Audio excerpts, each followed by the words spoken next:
Hello दोस्तों, आपका फिर से स्वागत है अपने चैनल स्टडीज ड्यूटिया मोडोमियो में। हम राजस्थान के जो किसान आंदोलन है उनमें से अलवर रियासत के किसान आंदोलन पढ़ रहे थे और उसमें से हम जो पहला पार्ट था, जो पहला भाग था, जो राजपूत किसानों द्वारा किया गया किसान आंदोलन था और जिसको नीमूचना किसान आंदोलन भी कहते हैं, वो हम देख चुके हैं। तो आज हम जो पढ़ेंगे वो है मेव किसानों द्वारा किया गया आंदोलन, जो मेवात क्षेत्र के मेव है, जो अलवर का 13% हिस्सा कवर करते हैं, जो मैंने आपको पिछले वीडियो में भी बताया था, और जो मुस्लिम धर्म को मानते हैं। उनकी कुछ मांगे थी जो बाद में हिंसक भी हो गया और सांप्रदायिक भी हुआ था। तो उस आंदोलन के बारे में आज हम चर्चा करेंगे। तो शुरुआत करते हैं। तो ये 1932 में शुरू होता है।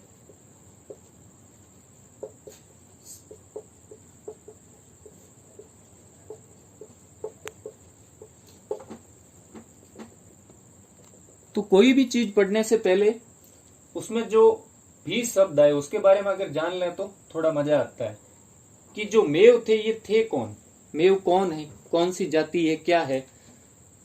तो मेव जो है इनका धर्म मुस्लिम है, मुस्लिम धर्म से है ये। और ऐसे मुस्लिम है जिनको धर्मांतरित किया गया था, धर्म परिवर्तन किया गया था, धर्मांतरित मुस्लिम है। मतलब हिंदुओं से इन्हें मुस्लिम बनाया गया कुछ ही सालों पहले, तो उन्हें मेव कहा जाता है। कायस्थ, राजपूत, ब्राह्मण, इस प्रकार की जातियां इनमें शामिल थी। तो ये धर्मांतरित मुस्लिम है और इनके जो रीति रिवाज है ना, वो काफी हद तक अभी भी हिंदुओं जैसे हैं। तो रीति रिवाज कैसे हैं? हिंदुओं जैसे। इसलिए कई संस्थाएं भी बनाई गई कि इनमें पूरी तरह से वो मुस्लिमों वाला तत्व लाया जाए, वो एलिमेंट लाया जाए जिसकी वजह से ये पूरी तरह से मुस्लिम लगे। क्योंकि बना तो दिया मुस्लिम, लेकिन अचानक से कोई थोड़ी बदल जाता है। और इनमें बाद में बने थे लेकिन इनके रीति रिवाज बदले नहीं, तो इनके रीति रिवाज काफी हिंदुओं से मिलते जुलते थे। कई लोग मूर्ति पूजा भी करते थे, ऐसा कुछ प्रचलित था इनमें। तो ये जहां रहते थे, जो अभी भी अपना क्षेत्र है वो मेवात कहलाता है, जहां मेव लोग रहते हैं। तो उस वक्त भी ब्रिटिश शासन में भी एक क्षेत्र था जो मेवात कहलाता था। तो उस टाइम पूरे मेवात में ही लगभग इनकी तरफ से आंदोलन हुए थे। और ये एक तरह की अपन मान सकते हैं, पहले तो इनका एक खुद का ही मतलब गुट है, ये जहां रहते हैं वहीं रहते हैं। और क्या बोल सकते हैं, एक तरह की अर्ध आदिवासी टाइप की, अर्ध जनजाति इनको बोल सकते हैं। इनके कुछ रूल्स भी अलग है, नियम, रहने का तरीका भी अलग है, अपने में ही खोए रहते हैं, किसी को ज्यादा डिस्टर्ब नहीं करते थे। ये आंदोलन नहीं हुआ तब तक, बाद में तो ये काफी फेमस हुए। पहले ये शांत और मेहनती माने जाते थे कि काफी मेहनती और शांत है। और सेमी ट्राइबल या अर्ध आदिवासी इनको वो इसलिए कि इन्हें बदला तो न तो ये पूरे हिंदू रह पाए न पूरे मुस्लिम बन पाए। ठीक है, तो ये कारण था। और बहुत मेहनती और बहुत शांत जाति मानी जाती थी ये। और कहाँ रहते थे? मेवात क्षेत्र कौन सा? तो मेवात जो अपना मान सकते हैं अभी राजस्थान में जो अलवर भरतपुर है, उस वक्त भी ये था अलवर भरतपुर। और जो गुड़गांव का क्षेत्र, जो ब्रिटिश शासित पंजाब था ना, उसमें आता था गुड़गांव। तो अलवर, भरतपुर प्लस गुड़गांव, जो अब गुरुग्राम है, गुड़गांव, ये था ब्रिटिश प्रशासित जो पंजाब था उसके अधीन, पंजाब के अधीन आता था। यहां पे ये लोग रहते थे। और जैसा कि मैंने बताया, पहले तक तो ये शांत थे, बिल्कुल भी लाइमलाइट में नहीं आए हुए थे। मतलब इतने ज्यादा किसी की नजर में नहीं आए हुए थे इस हिसाब से, आंदोलन के हिसाब से। लेकिन 1921 में जब असहयोग और जो एक खिलाफत आंदोलन हुआ था अपने यहाँ, जो अपन इंडियन हिस्ट्री में पढ़ेंगे, तो असहयोग और जो खिलाफत आंदोलन था उसके वक्त 1921 में इन्होंने क्या किया, गुड़गांव की जो पुलिस स्टेशन था उन पर इन्होंने हमला किया था। तब थोड़ा सा ये लाइमलाइट में आया। अच्छा, ये भी रहते हैं क्या? मेवा ने सोचा हमें तो यार एक तरह से सही तरह से सोच भी नहीं रहे हमारे बारे में, और हमें तो ऐसा वैसा सोच रहे हैं, तो इनको थोड़ा सा अंडर एस्टिमेट कर रहे हैं हमें। तो इनको थोड़ा सा पर्चा दे देते हैं। तो उस वजह से 1921 में उन्होंने क्या किया कि हमें अंडर एस्टिमेट मत करो भाई, पुलिस स्टेशन पर हमला कर दिया। कौन से पुलिस स्टेशन? गुड़गांव के। पर जो ब्रिटिश थे, गुड़गांव तो उनके अंतर्गत था, ये और अलवर की पुलिस ने, अलवर की पुलिस भी गई थी क्योंकि मेवाड़ क्षेत्र में तो ये भी शामिल थे, अलवर पुलिस ने इसको दबा दिया था। तो इसलिए ये कुछ ज्यादा फैल नहीं पाया। लेकिन बाद में ये लाइमलाइट में तब आते हैं जब 1932 में ये अलवर में आंदोलन छेड़ देते हैं। तो उस आंदोलन के कई कारण होते हैं वैसे कि उस वजह से आंदोलन छिड़ता। और ये आंदोलन जो अपना नीमू चना वाला है ना, राजपूत किसानों वाला, उससे ये प्रकृति में भी काफी बड़ा था, मतलब संख्या वगैरह सब देख के। क्षेत्र भी काफी बड़े में फैला हुआ था सारा मेवाड़ क्षेत्र, क्योंकि उसमें सिर्फ अलवर था, इसमें अलवर, भरतपुर, गुड़गांव सारे मेव शामिल हो गए थे। तो क्षेत्र में भी बड़ा और प्रकृति में भी नीमू चना से ये बड़ा था ये आंदोलन, नीमू चना से।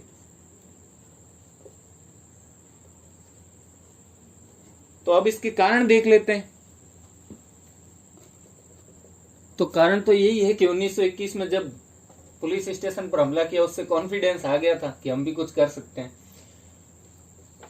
तो पहला कारण यह था कि जो 1930 में अपना सविनय अवज्ञा आंदोलन जो हुआ था गांधी जी के द्वारा, वो एक बार के, जिसमें वो दांडी यात्रा वगैरह निकाली गई थी, तो एक बार के लिए तो वो रोक दिया गया था, क्योंकि गांधी और इरविन के मध्य समझौता हो गया था, गांधी इरविन समझौता। और गांधी जी ने गोलमेज सम्मेलन में भी भाग लिया,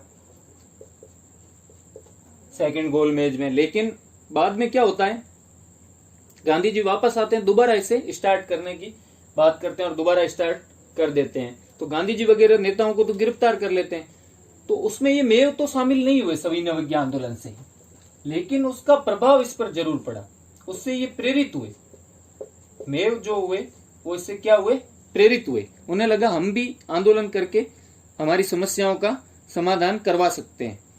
तो उससे इन्हें थोड़ी सी प्रेरणा मिली और राष्ट्रीय भावनाएं इसमें जागी। तो पहला कारण तो ये था, सविनय अवज्ञा से क्या हुए, प्रेरित। और दूसरी एक उस टाइम महामंदी आई थी विश्व पूरे में 1929-30 में।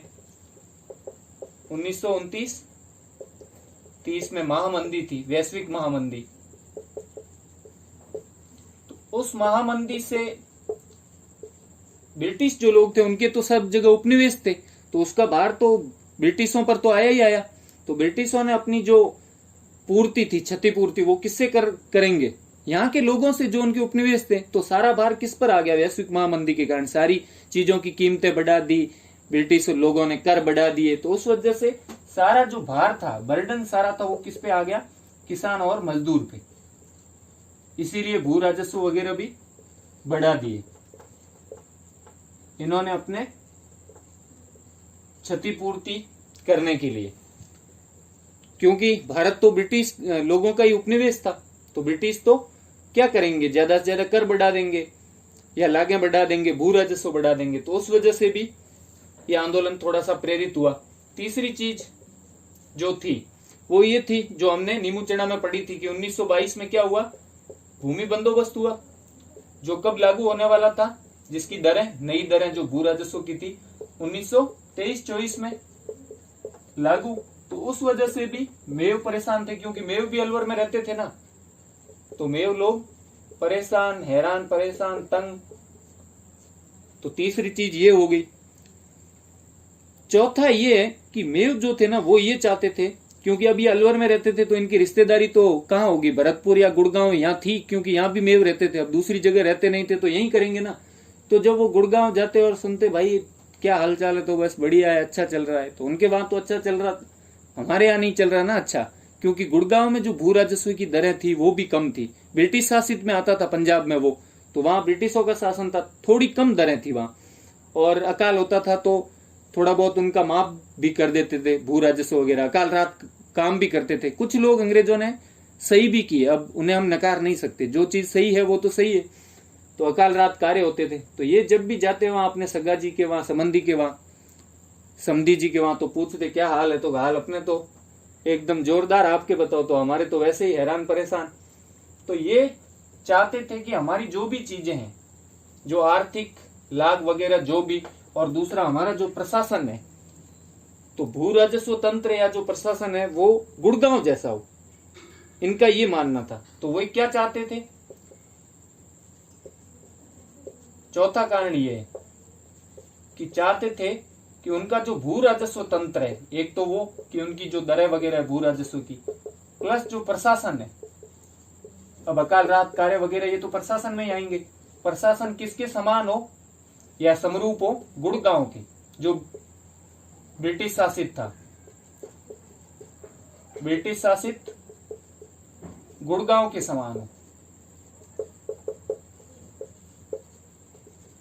के समान हो। तो क्या था गुड़गांव में, अब समान हो, बस इतना ही नहीं, सारे कारण जो है अपने को जो लिखने बड़ा क्वेश्चन आएगा तो सारे कारण इसमें आ जाएंगे।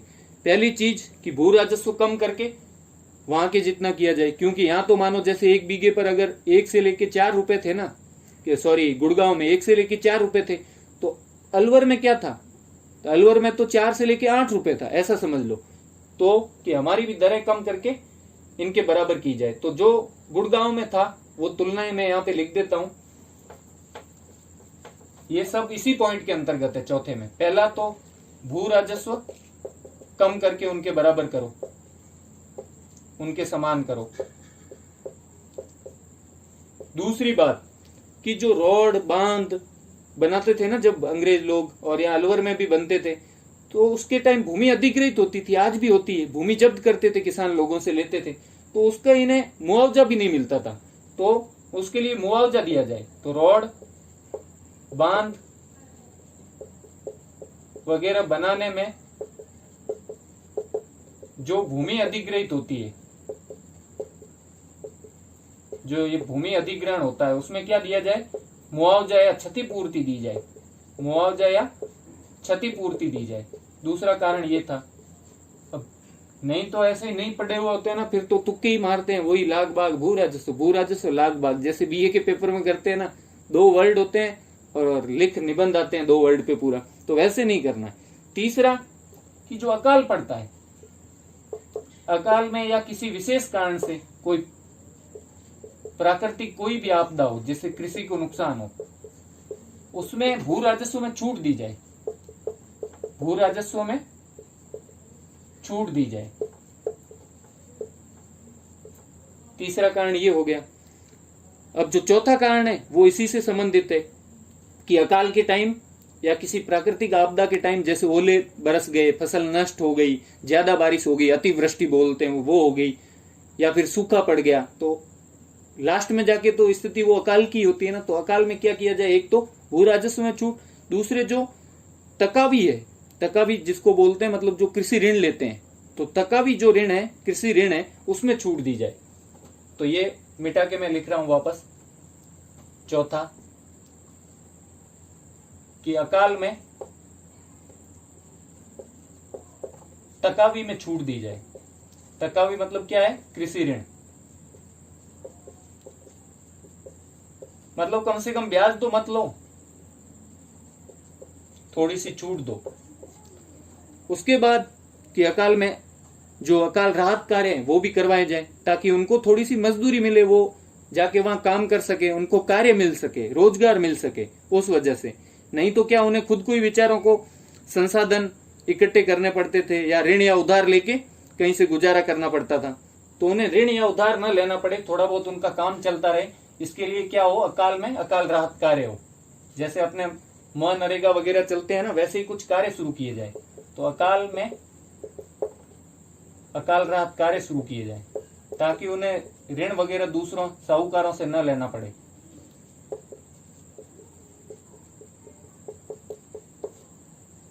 तो ये कारण हो गया, ये 3 तो अकाल से ही जुड़े हुए हो गए। अगला था कि जो अपना बेगार है, ये बेगार जो है ये पूरी तरह से आप बंद कर दो, बेगार किसी भी रूप में नहीं चालू रहनी चाहिए। नहीं तो क्या है, थी तो ऑफिशियली तो बेगार एक तरह से बंद थी, क्योंकि सेकंड जो मैंने आपको बताया था कि अलवर में जो दूसरा भूमि बंदोबस्त हुआ था, जो MFO डायर ने किया था, उसमें बेगार बंद कर दी गई थी, लेकिन 10% हिस्से में ये चालू थी। और किस रूप में चालू थी? जैसे रोड या बांध या कोई रोद किसको बोलते थे? जो आरक्षित वन होता था, जहां राजा लोग शिकार खेलते थे, गोलियां मारते थे ढिचकियों और आनंद लेते थे। वहां पे अब गोली तो उनकी मारनी है, लेकिन हिरण को घेरने के लिए उधर उधर से 4-5 चेले चाटी साथ में ले जाते थे और पूरा दिन उनका बीत जाता, बेचारों को उनको देते कुछ नहीं थे, बिना पारिश्रमिक के काम करवाते। वही तो बेगार थी। तो रोड बनानी है या बांध बनाना है तब, या फिर रोड जो होते थे उनमें सफाई करवानी होती थी ना, शिकार खेलने के लिए राजा जी आ रहे हैं, आज हमारे रेजिडेंट आ रहे हैं, आज वो आ रहा है, तो रोड साफ करवाने में, घास काटने में, और शिकार का कोई टूर होता था तब साथ में ले जाने में, तो महाराजा क्या करते थे? बेगार के रूप में इनका यूज करते थे।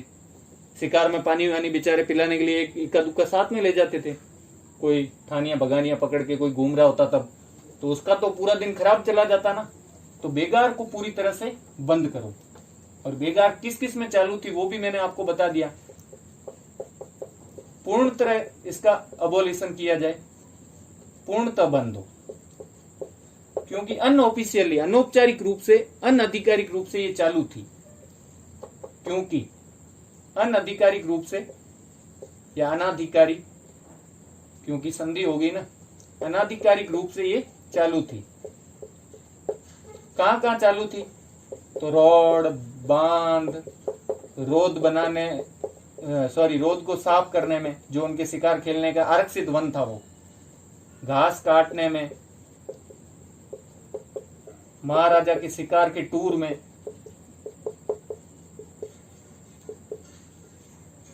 बेगार चालू थी। तो ये सब पूरी तरह से बंद हो जाए। और अगला कारण था कि जो ये रोध है, जो मैंने अभी आपको बताया, रोध शिकार हेतु आरक्षित वन क्षेत्र, ये बहुत जगह पे रोध बना रखे थे, जगह जगह पे। तो इनको कम किया जाए। वो बेचारे पशु कहां चराएंगे? ये अपने पहले एक जगह गुर्जरों की भी मांगे थी रोध वाली, ये हर जगह ये मांग रहती थी। पशु चराई जो भी जाति करती उनमें ये मांग रहती थी। क्योंकि बूंदी में जैसे गुर्जरों की भी सेकंड जो आंदोलन हुआ बरड़ क्षेत्र का, गुर्जरों का, उसमें भी ये मांग थी। तो रोध को क्या किया जाए? कम किया जाए। रोधों की संख्या कम करो या उनका क्षेत्रफल कम करो।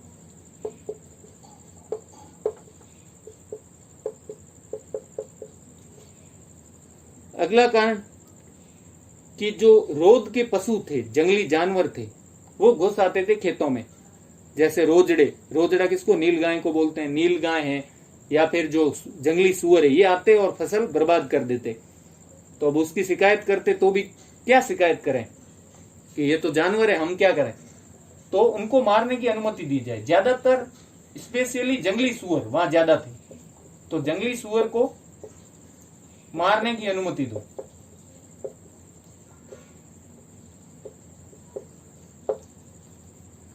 और साथ ही जो आयात निर्यात है उसके कर में कमी लाई जाए।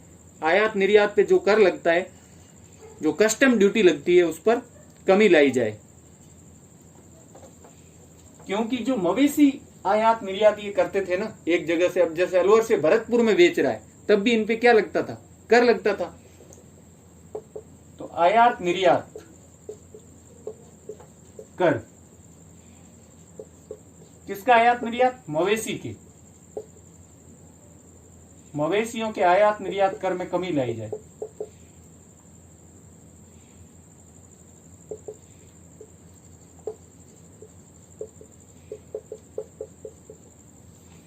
ये सब चीजें गुड़गांव में उधर अच्छी थी, या ये छूट दे रखी थी उनको। इसलिए वो भी ये चाहते थे कि इन मामलों में हमारा जो भू राजस्व तंत्र है, या हमारा प्रशासन है, या हमारे जो नियम है, इन मामलों में गुड़गांव जैसे होने चाहिए। और बाकी जो 3-4 कारण थे, महामंदी, सविनय अवज्ञा से प्रेरित, और जो अपना नया भूमि बंदोबस्त हुआ जो 1923-24 में लागू हुआ, उससे परेशान, ये सब कारण तो थे ही। लेकिन मेनली ये कारण था कि वो सब चीजों में अपनी व्यवस्था गुड़गांव जैसी चाहते थे। तो इस कारण से ये आंदोलन शुरू हो गया। हुआ तो इन कारणों से आंदोलन, लेकिन कहाँ हुआ, कहाँ वैसे तो पूरे मेवात क्षेत्र, अलवर, भरतपुर, गुड़गांव, सब जगह, लेकिन अपने अलवर का पढ़ रहे हैं, इसलिए कि अलवर में कहाँ कहाँ ये हुआ। तो अलवर में 4 निजामत थी। अब निजामत मान सकते हैं ऐसा क्षेत्र की तहसील जैसा, और वहां का जो अधिकारी होता था उसको नाजिम, एक तरह का तहसीलदार। अब कुछ लोग डिस्ट्रिक्ट भी लिखते हैं, लेकिन इतना बड़ा वो क्षेत्र था नहीं कि डिस्ट्रिक्ट माने उसको। तो वो 4 निजामत थी, मेव निजामत बोल सकते हैं, क्योंकि मेव लोग रहते थे वहां, ज्यादातर मेव ज्यादा थे वहां पे, बाहुल्य था मेवों का। तो एक तो तिजारा, किशनगढ़, रामगढ़, नाम सब हिंदुओं के भगवान और रहते वहां पे मेव थे, क्योंकि वो भी हिंदू रीति रिवाजों का ही पालन करते थे और उनमें मुस्लिम तत्व कम था। इसीलिए तो कुछ बाद में वो बनेंगे संगठन भी जो इनको पूरी तरह से मुस्लिम बनाने और मुस्लिम नियमों का पालन करवाने, क्योंकि कम पालन करते थे। तो अपने धर्म का पूरा प्रचार करके इनको पूरा मुस्लिम बनाने के लिए भी संगठन बनेंगे जो इस आंदोलन में भी हिस्सा लेंगे, वो पढ़ेंगे अपन। तो तिजारा, किशनगढ़, रामगढ़ और लक्ष्मणगढ़।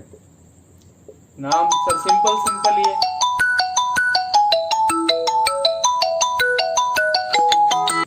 तो ये 4 मेव बाहुल्य या मेव निजामत थी, जो तहसीलें थी मेवों की, तिजारा, किशनगढ़, रामगढ़ और लक्ष्मणगढ़। इन चारों में ये आंदोलन, वैसे मेव तो इक्के दुक्के कहीं और भी रहते होंगे, गोविंदगढ़ वगैरह में भी रहते थे, लेकिन इन चारों में ये आंदोलन जबरदस्त फैला। तो अब आंदोलन की शुरुआत कैसे होती है, क्या होता है? तो जो 1921 में इन मेवों ने गुड़गांव पुलिस स्टेशन पर जो हमला किया था, उसकी वजह से जो उनके साथ जो उस टाइम अत्याचार हुआ था, बहुत बुरी तरह से उसको दबाया गया था और एक तरह से अमानवीय बर्ताव किया गया था। तो इस बार उन्होंने पहले से ये सोच लिया कि आंदोलन जो करना है वो कैसा करना है, एकदम प्रचंड। तो उसको लेके इन्होंने गुरिल्ला वार की। गुरिल्ला वार करेंगे, छापामार पद्धति से लड़ेंगे और छुप जाएंगे पहाड़ों में जाके, जहां पे हम इनको न मिले। और अलवर, भरतपुर और गुड़गांव सब लोगों ने, जो मेव थे, जो 80-90 हजार लोग मिलके हम आंदोलन करेंगे, ये सोच लेके पहले से ये चले थे। तो 1932 का जो प्रारंभ होता है साल, 1932 के प्रारंभ में ही क्या होता है कि जो खरीफ की फसल होती है वो बाढ़ आने से नष्ट हो जाती है। फिर भी इनसे भू राजस्व लेने के लिए अधिकारी जाते हैं तो ये इनकार कर देते हैं। तो जो ये 4 निजामत थी, तिजारा, रामगढ़, लक्ष्मणगढ़ एंड कौन सी बच गई, किशनगढ़, इनमें क्या हुआ, मेवों ने भू राजस्व देने से मना ही कर दिया, भू राजस्व देने से इनकार। क्यों? क्योंकि जो खरीफ की फसल थी,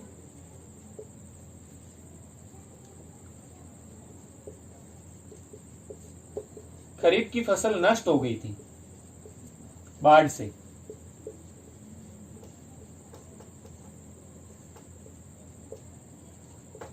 बाढ़ के कारण खरीफ की फसल नष्ट हो गई थी इसलिए। और बाद में उन्होंने पंचायत की, मेवों ने सबने मिलके एक पंचायत लगाई, एक सभा की एक तरह की, और वहां पे कुछ फैसले लिए। तो उस टाइम जो सरकार थी उस सभा के कारण, इसके बाद क्या होती है, एक सभा होती है और उस सभा में जब ये इनकार करते हैं तो बाद में कोई ना कोई एक्टिविटी हुई, अधिकारियों ने जाके बताया, तो इन्होंने भी सोच लिया कि अब कदम तो उठाया जाएगा हमारे विरुद्ध। तो उस वजह से इन्होंने सभा की, और उस सभा के कारण जो सरकार थी, जो रियासत थी और ब्रिटिश लोग थे वहां जो अधिकारी रखे हुए, उन्होंने भी ये सोच लिया, और रियासत के लोगों ने साथ साथ जो यहाँ के हिंदू लोग थे उनमें भी थोड़ी सी एक असुरक्षा की भावना आ गई कि यार केवल ये मुस्लिम या मेव इकट्ठे होकर सभा कर रहे हैं। अब इनको ये नहीं पता था ये किसान जो है अपने किसान हितों के लिए कर रहे हैं, मेव भी किसान ही है, लेकिन सिर्फ किसानों को इकट्ठा करते तो हमें भी बुलाते, लेकिन हमें नहीं बुलाया, सिर्फ मेव इकट्ठा हो रहे हैं। इसका मतलब उनमें थोड़ी सी असुरक्षा की भावना आई और ये सोचा कि ये हमारे विरुद्ध हो रहा है। तो सरकार प्लस हिंदू लोगों ने, दोनों ने क्या सोचा, असुरक्षा महसूस की कि हमारे विरुद्ध ये हो रहा है। सरकार ने तो सोचा हमारे विरुद्ध हो रही है, हिंदू लोगों ने सोचा हमारे विरुद्ध। तो इस वजह से भी कुछ लोग जो हैं, कुछ लेखक जो है, इसको बताते हैं कि ये प्रारंभ से ही क्या था, प्रारंभ से ये सांप्रदायिक था, प्रारंभिक रूप से ही सांप्रदायिक था, और बाद में इसमें आर्थिक मांगे जोड़ी गई, मतलब किसानों की मांगे बाद में जोड़ी, बाद में आर्थिक मांगे जोड़ी। लेकिन जब अपन आंदोलन पढ़ेंगे तो हमें पता चल जाएगा ऐसा बिल्कुल नहीं था। पहले तो ये क्या था, पहले आर्थिक मांगे थी, पहले किसानों की मांगे थी, वास्तविक ये था। ये तो सिर्फ ये जो बात है कुछ लेखक मानते हैं ऐसा। पहले तो किसानों की मांगे थी या आर्थिक मांगे थी, बाद में उसमें कुछ नेताओं ने मिलकर इसको सांप्रदायिक रंग दे दिया, सांप्रदायिक रूप दे दिया, सांप्रदायिक मांगों को जोड़ के, तो बाद में सांप्रदायिक मांगे जोड़ी गई, मांगे जोड़ी। पहले तो जो किसानों की कुछ मांगे थी भू राजस्व वगैरह इनसे संबंधित, उनके साथ उन्होंने कुछ अपने संप्रदाय की भी मांगे जोड़ दी। तो ये चीज तो अपन बाद में देखेंगे ही कि कैसे कैसे ये हुआ, वास्तव में क्या हुआ था। तो अब जब ये सभा करते हैं तो सरकार भी एक तरह से सचेत होने लगती है कि हमारे विरुद्ध ये सभा हो रही है। तो उसमें एक संगठन होते हैं कुछ जो यहाँ इस आंदोलन में सक्रिय रहते हैं। तो पहला तो एक संगठन था अंजुमन खादिमुल इस्लाम। वो संगठन देख लेते हैं कि कौन कौन से संगठन इसमें सक्रिय थे। तो पहला संगठन है अंजुमन खादिमुल इस्लाम। अब कई लोग तो उर्दू का नाम सुन के ऐसे डरते हैं जैसे कोई फ्रेंच लैंग्वेज में कुछ लिख दिया हो। अरे सिंपल ही अंजुमन का मतलब होता है सभा, ठीक है। खादिम का मतलब होता है सेवक, ये अपन नॉर्मल वर्ड सुनते भी हैं, सेवक या जो खिदमतगार होता है, सेवा करता है। अपन बोलते हैं ना मैं आपका खादिम हूं, वैसे ही उल इस्लाम, तो इस्लाम के सेवकों की सभा।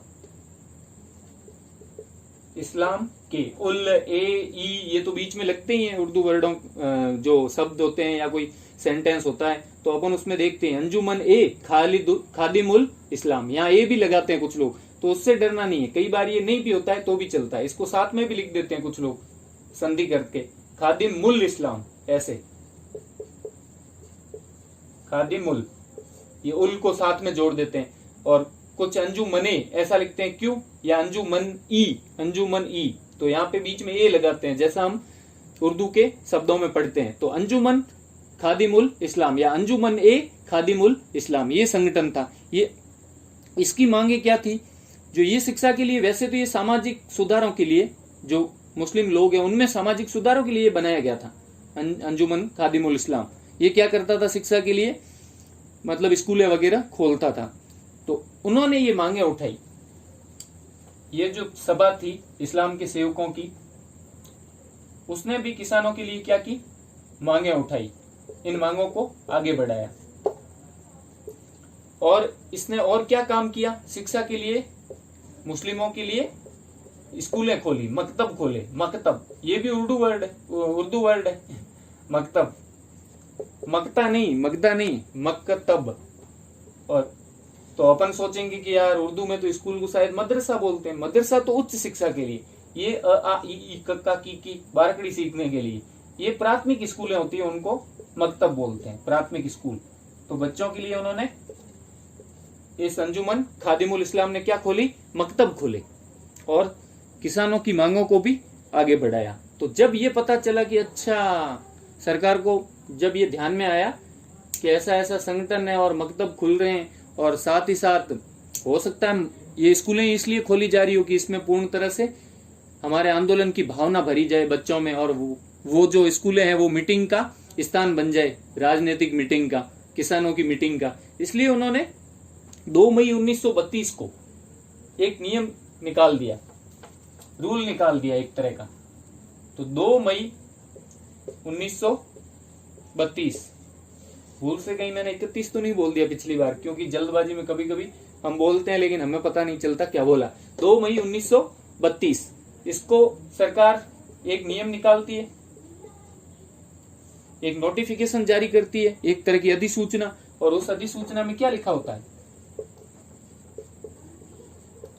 कि कोई भी स्कूल, चाहे प्राइवेट हो चाहे प्राइवेट में भी मतलब चाहे धार्मिक रूप का हो चाहे सेकुलर हो, मतलब धर्मनिरपेक्ष हो, कोई भी स्कूल अगर वो प्राइवेट है, खोला जा रहा है, सरकारी नहीं है, हम नहीं खोल रहे हैं, कोई भी प्राइवेट मतलब निजी, कोई भी प्राइवेट स्कूल चाहे वो कैसा हो, धार्मिक मतलब सांप्रदायिक, अलग धर्म के लिए जैसे मुस्लिमों के लिए मदरसा या मकतब बनाने वाला, या चाहे अपना धर्म निरपेक्ष हो, सेकुलर हो, पंथ निरपेक्ष हो, तो कोई भी प्राइवेट स्कूल चाहे वो धार्मिक हो चाहे धर्म निरपेक्ष हो, उसको राज्य की अनुमति से ही खोला जाएगा। क्योंकि ये ज्यादा ही मकतब खोल रहा था, तो कि अब मकतब कहीं उल्टा काम ना कर दे, इसलिए इन्होंने पहले ही ऐसा नियम निकाल दिया कि राज्य की अनुमति से खोला जाएगा, राज्य की अनुमति से कोई भी प्राइवेट स्कूल खोला जा सकता है। और साथ में ही दूसरी शर्त ये भी रख दी, कोई भी बाहरी व्यक्ति जो है वो यहाँ पे अपना जो है वो कार्य नहीं करेगा या कर्मचारी के रूप में नहीं रहेगा। क्योंकि ज्यादातर आंदोलन अपने बिजोलिया पढ़े कहीं भी पढ़े तो बाहर से नेता आ जाते थे, वो यहाँ पे क्या करते, ऐसे तो रह नहीं सकते थे, या तो टीचर बन जाते। जैसे पथिक जी थे ना, जब छूटे थे जेल से पहली बार तो कांकरोली चले गए, वहां एक स्कूल खोला, वहां पढ़ाने लग गए। जब वो बाद में उनको बुला के लाए बिजोलिया आंदोलन के लिए, तब भी वहां उन्होंने क्या किया, स्कूल खोले, पुस्तकालय खोले, तो वो पढ़ाने का काम करते थे। क्यों, पढ़ाने में ही तो सारे जो आंदोलन है वगैरह कुछ भी है, सब चीज के पीछे शिक्षा ही है। अगर आदमी शिक्षित है तो वो समर्थ है। तो किसानों को एक तरह से प्रेरित करने के लिए पहले शिक्षा देनी जरूरी थी, और उसमें कैसी शिक्षा देते वो उनकी मर्जी थी कि राज्य के विरुद्ध, सरकार के विरुद्ध, या राष्ट्रीय भावनाओं वाली या धार्मिक भावनाओं वाली, वो तो उनपे डिपेंड करता था। तो इसलिए उन्होंने क्या किया कि कोई भी प्राइवेट स्कूल राज्य की अनुमति से खोली जाएगी और बाहरी व्यक्ति उसमें कर्मचारी नहीं हो सकता, ताकि कहीं गुड़गांव या भरतपुर से कोई आदमी, कोई नेता यहाँ का आके कुछ इनको प्रेरित न कर दे या उत्प्रेरित न कर दे। तो दूसरी शर्त क्या थी, ये 2 मई 1932 को नोटिफिकेशन निकला था, प्लस दूसरी शर्त थी कि बाहरी कर्मचारी नहीं होना चाहिए, बाहरी कर्मचारी इस स्कूल में नहीं होना चाहिए। तो ये तो हुआ उसके थोड़े दिन बाद ही कि भाई ये सभा बनी है ना, पहले उनके दिमाग में आई, चाहे स्कूल नहीं खोलेगी तो ये सभा कुछ न कुछ काम करेगी दूसरा। तो कोई भी सोसाइटी, सभा, समिति इसके संबंध में कुछ रूल निकाल देते हैं, क्योंकि ये स्कूल नहीं खोलेगी तो कुछ और खोल देगी, पुस्तकालय खोल देगी, लेकिन किसानों की मीटिंग का स्थान तो खोज ही लेगी, मेवों की मीटिंग का। इसलिए दूसरा जून, ये मई में तो ये निकला था, और जून 1932 में एक एक्ट बना देते हैं, राज्य एक एक्ट बना देता है, रजिस्ट्रेशन ऑफ सोसाइटी एक्ट, जो अब अपने राज्य और अपने भारत में भी ऐसा एक्ट बना हुआ है। तो वैसा ही एक्ट एक बना दिया जाता है कि रजिस्ट्रेशन ऑफ सोसाइटी एक्ट, कि कोई भी सोसाइटी या सभा बनेगी, कोई भी समिति, कुछ भी, किसी भी तरह का संगठन अगर बनेगा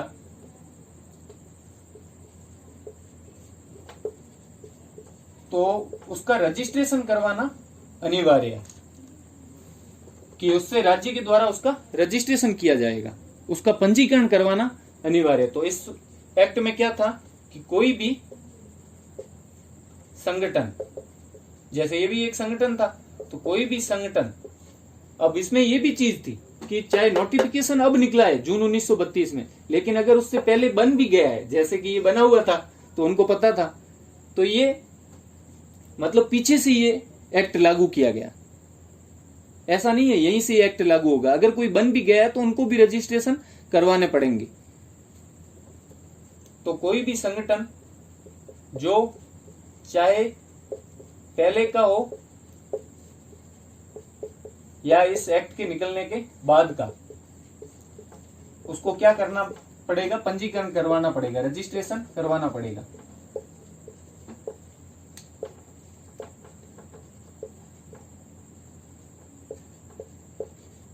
तो इसका क्रियान्वयन किस रूप में किया गया, मतलब भूतकाल के रूप में क्रियान्वयन किया गया, कि ये भूतकाल से लागू होगा, पुराने टाइम से, क्योंकि ये तो पहले भी बन चुका था, तो पहले जो बन गए उनको भी पंजीकरण करवाना अनिवार्य है। तो ऐसी इसकी क्रियान्विति की गई। तो पहला तो था एक नियम स्कूलों वाला कि कोई भी स्कूल, प्राइवेट स्कूल अनुमति से खुलेगी, दूसरा कोई भी सोसाइटी भी क्या होगी, पंजीकरण करवाना जरूरी होगी। तो इसके विरोध में, इस एक्ट के विरोध में क्योंकि अंजुमन खादिमुल इस्लाम बन चुका था। तो इस एक्ट के विरोध में मेवों ने क्या किया, एक मीटिंग की।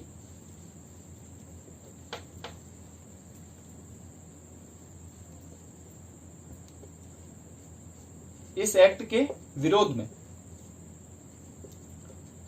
एक सभा की मस्जिद में, जब वो प्रेयर करने जाते हैं, पूजा करने जाते हैं, वहां पे एक सभा की मस्जिद में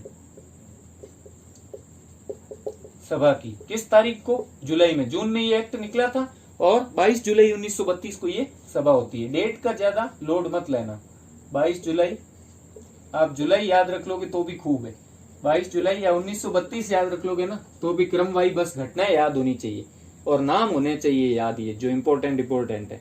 तो मस्जिद में एक सभा की 22 जुलाई 1932 को, किसके विरोध में, इस रजिस्ट्रेशन एक्ट के विरोध में। तो उस वजह से उनपे क्या किया गया, जैसे ही वो सभा की कि भाई विरोध कर रहे हो, इसमें क्या गलत निकाल दिया, एक्ट ही तो निकाला है कि रजिस्ट्रेशन करवा लो, लेकिन इन्होंने बोला हम नहीं करवाएंगे। तो उस वजह से इनपे लाठीचार्ज किया गया, सरकार के द्वारा इनपे क्या हुआ, लाठीचार्ज हुआ। और जैसे ही लाठीचार्ज हुआ, मेवों का दिमाग सटक गया कि आतामाजी सटके ली। और फिर जो यहाँ के मेव थे वो भरतपुर की तरफ, कई गुड़गांव की तरफ, कई हिसार, कई रेवाड़ी, कई नुच्छ, कई फिरोजपुर। अब फिरोजपुर वगैरह ये तो पंजाब में पड़ते हैं, क्योंकि इनकी जो पास की जगह थी वो पंजाब भी लगता था, संयुक्त प्रांत भी लगता था, और अभी जो हरियाणा का हिस्सा वो भी लगता था, और जो दिल्ली के गुड़गांव वाला हिस्सा अभी वो भी लगता था, और भरतपुर तो था ही पास में। तो यहाँ के कम से कम 1000 लोग इधर जाना शुरू हो गए। 25 जुलाई को पलायन शुरू हो गया। और पलायन को जो, क्योंकि लाठीचार्ज हुआ इन पे इसलिए कि हमें यहाँ रहना ही नहीं है बस, और मैं उधर भी रहते थे कुछ गुड़गांव वगैरह। तो 25 जुलाई को, ये 22 जुलाई को लाठीचार्ज हुआ, 25 जुलाई 1932। अब उर्दू में जो पलायन होता है ना, एक साथ लोग अगर पलायन करते हैं उसको हिजरत बोलते हैं, आपने सुना होगा कहीं हिजरत। तो हिजरत शुरू हो जाती है, एक तरह की पलायन शुरू हो जाता है। और बाद में तो वो खुद भी कह देते हैं कि हमने हिजरत किया है हमने, ऐसा वो खुद भी बोलते हैं। क्यों कि जब किसी चीज का विरोध करना होता है ना, तब वो ये बोलते हैं कि हम वहां से परेशान हो गए, तभी देखो हम वहां से घर बार सब छोड़ के ही चले आए हैं, यहाँ पे हमने हिजरत कर दी है। ये उनमें बहुत बड़ी चीज मानी जाती है एक तरह से, कि किसी का विरोध करने के संदर्भ में। तो 25 जुलाई को ये शुरू होता है, हिजरत मतलब पलायन शुरू होता है। कहाँ, पास के इलाके, भरतपुर, गुड़गांव, हिसार, रेवाड़ी और जो नुच्छ, फिरोजपुर, यहाँ पे। और थोड़े ही दिन बाद, एक सप्ताह के अंदर 2500 के करीब मतलब लोग यहाँ से पलायन हो जाते हैं। और साथ साथ जो बाद में एक दिल्ली में भी कम से कम 2-2.5 हजार लोग तो दिल्ली गए थे बाद में, कुछ दिन बाद। और उन दिल्ली जाके उन लोगों ने क्या बोला, मेवों ने, कि हम हिजरत करके आए हैं विरोध में। तो एक सप्ताह तक ये चलता रहा था, 25 जुलाई को शुरू हुआ और एक सप्ताह तक चला। तो 1000 लोग तो कम से कम यहां चले गए थे, जो मैंने बताया पहले, भरतपुर, गुड़गांव,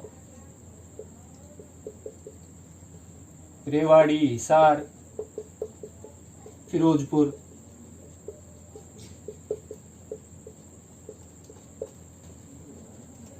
हजार लोग तो यहां चले गए। और बाद में 2500 के करीब, 2500 लोग, पलायन तो शुरू हो ही गया था, दिल्ली पहुंचते हैं। और दिल्ली पहुंच के वो क्या बोलते हैं कि हमें इतना सताया गया। इतने लोगों का एक साथ अपना घर छोड़ के जाना बहुत बड़ी बात मानी जाती है। अगर आप अभी भी सोचोगे तो बहुत बड़ा लगेगा, और उस टाइम तो 2500 लोग कितने माने जाते होंगे, कितना बड़ा एक संख्या मानी जाती होगी। तो दिल्ली आए और उन्होंने क्या बोला कि विरोध में हिजरत करके आए, विरोध में हिजरत मतलब पलायन करके आए। तो इस घटना को, कि 2500 लोग आए एक साथ, तो इस घटना को जो मुस्लिमों के संगठन थे दूसरी जगह एक्टिव, सक्रिय, उन्होंने इस घटना को बहुत ज्यादा एकदम प्रकाश में लाया, पब्लिसिटी की खतरनाक, और प्रसारित किया दूर दूर तक प्रेस के द्वारा, और प्रदर्शन किए, धरने दिए, जैसे अब भी होते हैं ना कई चीजों के प्रदर्शन, अब हम देखते ही हैं आए दिन। कुछ नाम तो सुने भी होंगे, अभी फेमस रहे होंगे कुछ ताजा ही। तो इस घटना को क्या किया जाता है, पब्लिसिटी की जाती है, प्रचार प्रसार किया जाता है इस घटना का। तो इस घटना की पब्लिसिटी किसके द्वारा की जाती है, जो मुस्लिम संगठन होते हैं उनके द्वारा। और साथ ही साथ प्रेस के द्वारा तो पब्लिसिटी होती है, प्लस प्रदर्शन भी होते हैं, धरने वरने दिए जाते हैं संख्या में कि इन्होंने ये हिजरत क्यों की है, इनके साथ ऐसा बर्ताव क्यों हो रहा है। जैसे आज भी प्रॉब्लम चाहे किसी की हो, धरने पे दूसरे लोग भी जाते हैं, आपको पता ही होगा। तो प्रदर्शन किए गए और प्रेस के द्वारा इसकी पब्लिसिटी की गई मुस्लिम संगठनों की। तो मुस्लिम संगठन कौन कौन से थे मेनली, तो एक तो मैं पहले ही बता चुका हूं कि उसका नाम तो याद रखना ही है, अंजुमन वाले का। और दूसरा जो है वो जैसे ऑल इंडिया मुस्लिम लीग थी, ये तो सबको ही ध्यान होगी, मुस्लिम लीग, इंडियन हिस्ट्री पढ़ेंगे तब नाम बार बार आएगा। तो ऑल इंडिया मुस्लिम लीग हो गई, प्लस जो अपना एक संगठन था जो अभी भी अपने थोड़ा सा कोरोना में भी हमने उसका सुना था, जमाती कि जमाती लोग है, जमाती जिनकी दिल्ली में वो हुई थी सभा और बाद में सारा कुछ लफड़ा हो गया। तो वो जमाती तब भी थे और उस संगठन का काम क्या था कि मेवों में जो है वो धर्म के नियम कम प्रचलित है और कम मानते हैं। मुस्लिम बन तो गए लेकिन पूरी तरह उनमें मुस्लिमों वाला रहन सहन वैसा नहीं आया, मुस्लिम तत्व पूरी तरह से अभी इनमें एकदम परिपक्व नहीं हुआ है। इस वजह से धर्म का प्रचार करने के लिए ये जो संगठन है ना जमाती, ये कट्टर मुस्लिम बनाने के लिए, धर्म का प्रचार करने के लिए बनाया गया था। और इसका नाम क्या था, जमीयत या जमात, ये बोल सकते हैं जमात। और इसका मतलब होता है, वैसे तो जमात का मतलब होता है कक्षा, जो अपन पढ़ते हैं ना किस क्लास में पढ़ता है। तो क्लास, जैसे क्लास वर्ड का भी दो मीनिंग है, वर्ग और एक होता है कक्षा जिसमें हम पढ़ते हैं, और एक क्लास होती है जो कि ये तो भाई रिच क्लास का आदमी है वो वाली क्लास। तो जमीत दूसरा इसका मीनिंग वो होता है संगठन या सभा, जैसे अंजुमन का मीनिंग था ना वैसे ही। तो इसका मीनिंग क्या होता है जमात का, संगठन या सभा। तो जमात ए या जमात ई, और ये नहीं लिखें तो भी चल जाएगा, जमात ए या जमात ई, तबलीग उल इस्लाम, जमाती तबलीग उल इस्लाम। अब तबलीग का जो मतलब है वो क्या है, धर्म का प्रचार करना। तबलीग का क्या मतलब है, और ये संगठन क्या कर रहे थे, पब्लिसिटी कर रहे थे, प्रदर्शन कर रहे थे। उनके नाम बता रहा हूं मैं, क्योंकि अब मिटा रहा हूं, बाद में पता नहीं चले कि क्या बता रहे हैं ये इनके नाम। तो तबलीग का मतलब होता है धर्म का प्रचार करना, कि मेवों में हम धर्म का प्रचार करके पूरी तरह से उन्हें मुस्लिम बनाएंगे। तो तबलीग का मतलब होता है धर्म का प्रचार करना। और उल इस्लाम का मतलब तो है ही इस्लाम, और उल का मतलब का, तो इस्लाम के धर्म का प्रचार करने वाला संगठन। जैसे उसमें था अंजुमन खादिमुल इस्लाम, तो इस्लाम के सेवकों की सभा या संगठन, ये है इस्लाम के धर्म का प्रचार करने वाला संगठन। जमीयत तबलीगी उल इस्लाम या जमात तबलीगी उल इस्लाम, जिसको अब बोल रहे थे जमाती, वो यही है जमाते, ठीक है। तो और अगला था ऑल इंडिया मुस्लिम कॉन्फ्रेंस, एक संगठन और था,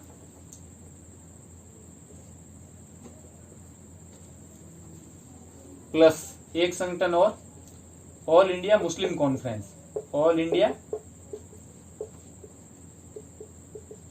मुस्लिम कॉन्फ्रेंस। लेकिन आपको जो ज्यादा दो इंपोर्टेंट नाम याद रखने हैं कि इस जो मेव किसान आंदोलन था अलवर का, उसमें कौन से दो संगठन की ज्यादा भागीदारी थी, तो वो था जमात तबलीगी उल इस्लाम, क्योंकि ये तो मेवों में पहले से ही काम कर ही रहा था। आप एक बात सोच लो, क्योंकि ये एक तरह से धर्म का प्रचार कहाँ करेगा, या तो नए लोगों को धर्मांतरण करवाने में कि भाई हिंदुओं या ईसाई इनको मुस्लिम बनाओ, और या फिर क्या करेगा जो मुस्लिम बन गए हैं नए नए लेकिन अभी तरह रहन सहन से पूरी तरह मुस्लिम नहीं, उनमें धर्म का प्रचार करो। यही हो सकता है, जो पहले से मुस्लिम है उसमें धर्म का प्रचार जैसी क्या चीज होगी, उनको क्या सिखाएंगे। हाँ नमाज है तो वो सीखे हुए हैं, तो फिर उनमें जाके ऐसा थोड़ी कि मैं धर्म का प्रचार करने आया हूँ। तो प्रचारक तो उसी चीज के होते हैं जिसको आगे फैलाना होता है। जैसे बौद्ध धर्म का प्रचार करने लोग बाहर गए, बौद्ध भिक्षु जो थे, उसी तरह।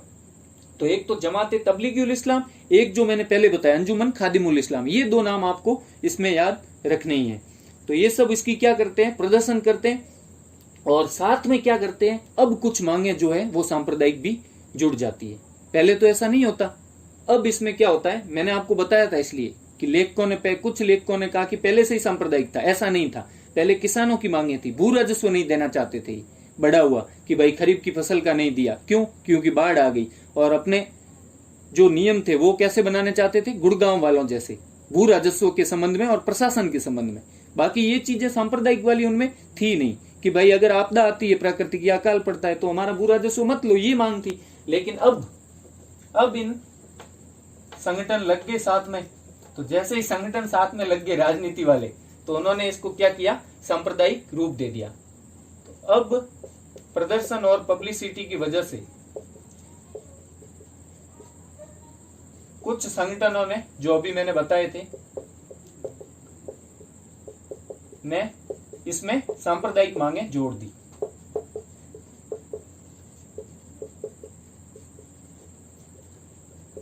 मांगे जोड़ दी। अब सांप्रदायिक मांगे कौन कौन सी थी? तो एक तो ये थी कि जो मस्जिद है उन पर सरकारी नियंत्रण खत्म हो, मस्जिदों पर सरकारी कोई नियंत्रण नहीं हो।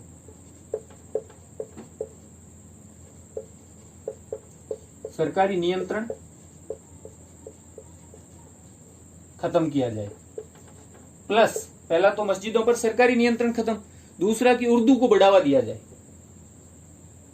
अरे वैसे तो उर्दू भाषा जो है ना, वो इसका नाम शुरुआत में कुछ लोग हिंदवी भी बोलते थे इसको, ये हिंदी से ही बनी है, कुछ लोग इसको हिंदवी बोलते भी थे। लेकिन अब एक क्या बोलते हैं, जमाना चेंज हो गया, लोग भाषा को भी धर्म से जोड़ के देखने लग गए, तो उर्दू को बढ़ावा दिया जाए। तीसरी चीज कि मुस्लिमों के लिए अलग से स्कूल खोली जाए। तो ये सांप्रदायिक मांगे हैं, बता रहा हूं मैं। तो तीसरी है मतलब मदरसे और मकतब, जो अलग, मकतब प्राथमिक स्कूल को बोलते हैं, मदरसे जो उच्च शिक्षा की होती है। तो मुस्लिमों के लिए अलग से स्कूल हो, अलग स्कूल खोलने की अनुमति दी जाए। तो एक पहली मांग ये, दूसरी उर्दू वाली, पहली मस्जिदों पर सरकारी नियंत्रण खत्म, और तीसरी मुस्लिमों के लिए अलग से स्कूल। चौथी जो इंपॉर्टेंट थी कि जो सरकारी नौकरियां हैं उसमें मुस्लिमों का प्रतिनिधित्व कम है, उसमें मुस्लिम कम है, तो सरकारी नौकरियों में मुस्लिमों को बढ़ावा दिया जाए, या जो नौकरी है उसमें जो इनका मेवों का, मुस्लिमों में भी कौन, मेव, मुस्लिमों में भी कौन, मेवों को बढ़ावा दिया जाए, कि जो इनकी जनसंख्या है या संख्या के अनुपात में इनको सरकारी नौकरी में संख्या के अनुपात में इनको रखा जाए, एक तरह से आरक्षण दे दिया जाए। ये उनकी मांग थी कि भाई जो सरकारी नौकरियां हैं, तो हमारी जो जनसंख्या है, टोटल जो लोग हैं उनमें जितनी हमारी जनसंख्या पड़ती है भाई 10% हो, 20%, तो उसी अनुपात में नौकरी में भी हमें रखा जाए कि भाई 10% नौकरी हमारी होनी चाहिए। तो सरकारी नौकरियों में मेवों को बढ़ावा दिया जाए, मदरसे अलग से स्कूल खोली जाए, और उर्दू को बढ़ावा, और मस्जिदों पर सरकारी नियंत्रण खत्म हो। तो ये सांप्रदायिक मांगे जोड़ दी गई। ये क्या है, सांप्रदायिक मांगे हैं 4, इनको जोड़ा, तब ये आंदोलन थोड़ा सा सांप्रदायिक रूप ले लेता है। और दंगे भी बाद में यहाँ पे होते हैं, जो अपन आगे पढ़ेंगे कि कैसे दंगे होते हैं। और 1932 के अंत में तो ये सब चीजें जुड़ जाती है। तो 1900, और ये कहाँ की बात हो रही है सरकारी नौकरियों में, अलवर में, कि अलवर की नौकरियों में दी जाए, ठीक है, क्यों आंदोलन अलवर का चल रहा है, सब जगह की नहीं बात हो रही। तो 1932 के अंत में एक काउंसिल बना दी जाती है इन संगठनों द्वारा मिलके। 1932 के अंत में एक काउंसिल बनती है, काउंसिल ऑफ एक्शन, कि अब एक्शन लेंगे, बस बैठे नहीं रहेंगे। काउंसिल ऑफ एक्शन, और किसके नेतृत्व में बनाई जाती है? तो नेता होते हैं एक यासीन खान, गुड़गांव के होते हैं ये। तो यासीन खान के नेतृत्व में गुड़गांव के नेता होते हैं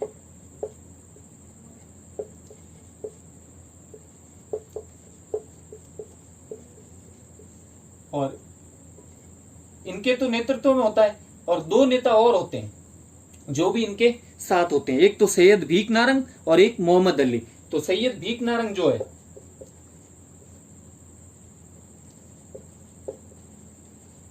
ये जो अभी मैंने संगठन बताया था, जो जमाते तबलीगी उल इस्लाम, उसके ये सचिव थे, और अंबाला के थे, अंबाला। तभी पहले सरकार ने ऐसा नियम बनाया था कि बाहर से कोई भी कर्मचारी यहाँ स्कूल में नहीं रखा जाएगा, पता था कि बाहर से नेतृत्व करता आ जाएंगे। और ये किसके सचिव थे? पूरा नाम नहीं लिख रहा हूं मैं, उस संगठन का बता दिया है आपको। सचिव थे किसके? तबलीगी वाले, जमाते तबलीगी उल इस्लाम।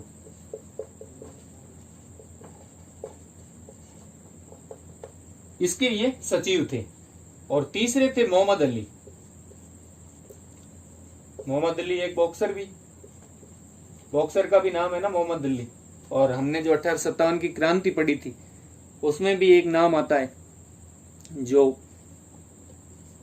कसम खाने से मना कर देता है, मोहम्मद अली।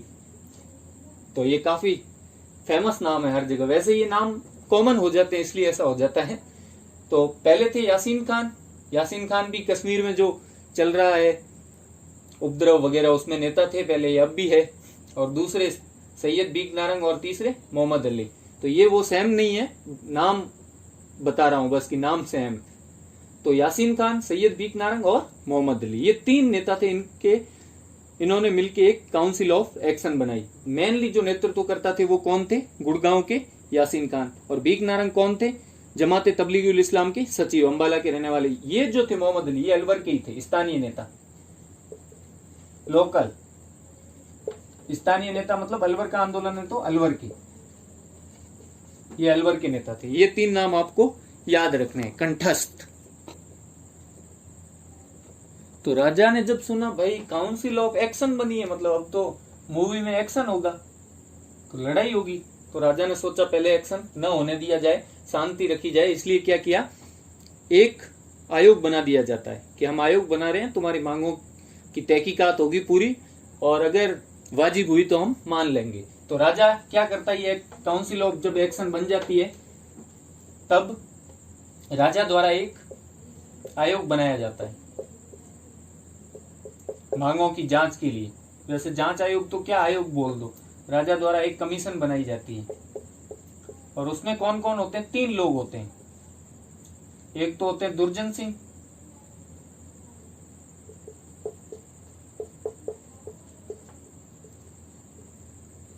और एक होते हैं गजनाफर अली। एक तो इनका आदमी भी होना चाहिए ना, नहीं तो कैसा आयोग। और एक होते हैं गणेशी लाल।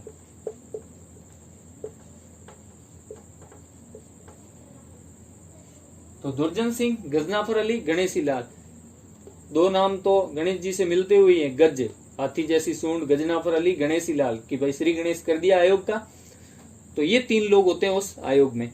फिर भी जो ये काउंसिल ऑफ एक्शन होती है, जो यासीन खान होते हैं इनके नेतृत्व करता, वो मना कर देते हैं कि आप इस आयोग के पास मत जाओ, मुझे सब पता है, ये आयोग हर जगह बने हैं, आयोग बस एक गोली है। तो थोड़े दिन के लिए आंदोलन रोकने के लिए, कि बस आंदोलन धीमे पड़ जाए, इसलिए आयोग बना देते हैं। ये इनकी चाल है, कुछ नहीं। ऐसे खूब जगह मैंने पहले पढ़ा है कि यासीन खान ने बोला कि मैंने सब आंदोलन पढ़ रखे हैं, बिजोलिया वाले वगैरह, तो उसमें ऐसे आयोग बनाए गए थे, इसलिए अपने कोई आयोग के लफड़े में नहीं आना है। तो इनके पास जाने से ही उनको मना कर देते हैं। और क्या करते हैं, एक तरह से विरोध छेड़ देते हैं। नो रेंट आंदोलन यहाँ भी चला लेते हैं कि भाई मैंने उन जो अपने आंदोलन थे बिजोलिया वाले, उन्होंने मैंने पढ़ रखा है उन चीजों में कि उन्होंने भी क्या चलाया था, नो रेंट आंदोलन, तो हम भी नो रेंट चलाएंगे। पूरा स्टडी करके आए थे यासीन खान। तो काउंसिल ऑफ एक्शन के नेतृत्व में क्या चला दिया जाता है, नो रेंट आंदोलन। कोई किराया नहीं दिया जाए। किराया मतलब किसका, भूमि का, भू राजस्व। तो और कि अधिकारियों को सहयोग नहीं करना, बॉयकॉट करना पुलिस कोर्ट को, ये सब चीजें। नो रेंट आंदोलन शुरू कर दिया जाता है। और आयोग के पास जाने से उनको पहले ही यासीन खान मना कर देते हैं। यासीन खान बोलते हैं इसके सामने मत जाओ, कुछ नहीं। और नो रेंट आंदोलन शुरू हो जाता है। ये नवंबर 1932 के करीब, नवंबर 1932 में यह नो रेंट आंदोलन शुरू होता है कि भू राजस्व हम नहीं देंगे, और रोड को ब्लॉक करने लगते हैं, ऐसी चीजें शुरू हो जाती है। तो जो नाजिम होता है किशनगढ़ का तहसीलदार, वो क्या करता है, भू राजस्व इकट्ठा करने जा रहा होता है, और दूसरी कई जगह से, कई दूसरे किसानों से भू राजस्व इकट्ठा करके लाता भी है। तो रास्ते में होता है, तब उस पर हमला हो जाता है, मेव लोग उस पर हमला कर देते हैं। तो किशनगढ़ के नाजिम पे इसके बाद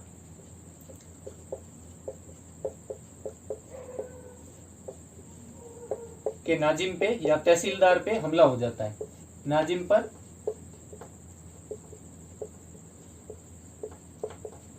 हमला कर देते हैं मेव लोग। जब वो भू राजस्व इकट्ठा करने की कार्य से जा रहा होता अपने काम से, तब उस पे हमला होता है। और उसके बाद ये लोग एक तरह से गुरिल्ला वार पूरी तरह से स्टार्ट कर देते हैं, रोडों को ब्लॉक करते हैं और जो पहाड़ियां होती है उनको क्या बना लेते हैं, अपना बेस बना लेते हैं।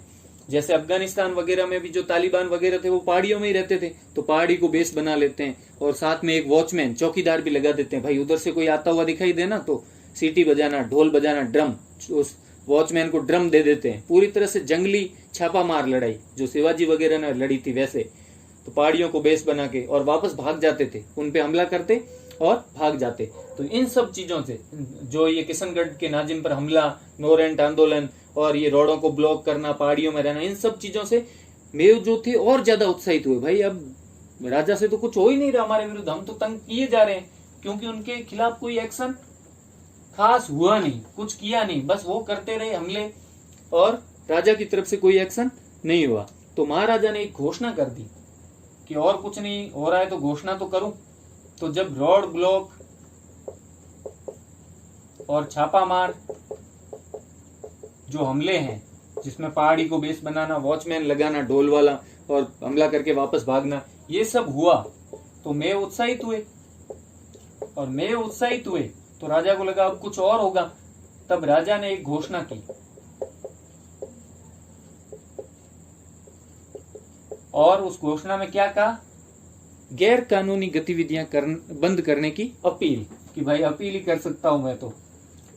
क्योंकि जयसिंह को चाहे कितना भी गलत कोई बोल सकते हैं, भाई राजा ऐसा था तभी आंदोलन होंगे, लेकिन वो ऐसा मेरे हिसाब से तो नहीं था, क्योंकि उसने इतने सारे सामाजिक सुधार, मैंने आपको बताया भी था, अनमेल विवाह, बेमेल जो शादी होती थी बुढ़े बच्ची की, और बाल विवाह, और सारे जो विश्वविद्यालय थे लगभग उनको चंदा दिया। और खास बात कि वो आदमी सांप्रदायिक तो था ही नहीं तो अलीगढ़ मुस्लिम विश्वविद्यालय को क्यों चंदा देता, उसको भी चंदा दिया था इन्होंने।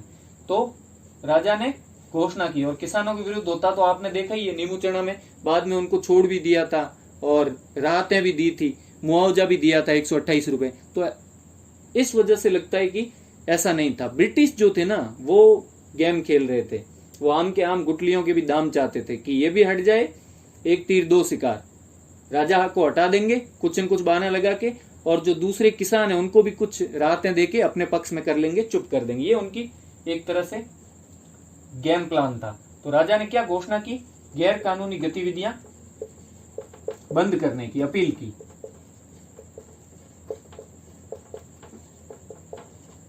बंद करने की अपील की। अब जब अपील हुई तो यार अपील कौन सुनता उस वक्त। उन्होंने सोचा इसका मतलब तो राजा मजबूर है, तो हम क्या करेंगे, और ज्यादा उत्साहित हुए। पहले तो उत्साहित, अब डबल उत्साहित, और क्या किया, और ज्यादा हमले करने स्टार्ट कर दिए। तो बाद में ये जो दिसंबर 1932 के करीब ये लूटपाट भी स्टार्ट कर देते हैं कि जो बनियों के घर होते हैं, जो राजा के कर्मचारी वगैरह होते हैं, या जो साहूकार जो होते हैं ना राजा को सपोर्ट करते हैं, वहां लूटना भी। तो किशनगढ़ में जो दिसंबर का महीना तो सर्दियों का होता है, लोग बेचारे सोए रहते थे अंदर, तो इन्होंने खूब लूटपाट की किशनगढ़ इलाके में, बनियों के घरों में डकैती की, गुरीला वार, लूटना प्रारंभ और लोगों को डराया। तो इस कमेटी के सामने जब आने से लोगों ने मना किया, तो उसके बाद लूटपाट मतलब हिंसक हो गया आंदोलन एक तरह से। और थोड़ा बहुत सांप्रदायिक तो शुरू में ही था, यहाँ भी हो गया, लूटपाट शुरू कर दी, गुरीला वार शुरू कर दिया पूरी तरीके से। हर जगह जहां भी कोई अधिकारी दिखता हमला करते उस पे। और ये घटना जो मैंने बताई ये दिसंबर की है, दिसंबर 1932 में। बनिए जो बनिए होते हैं उनके घरों में डकैती भी करते हैं किशनगढ़ में।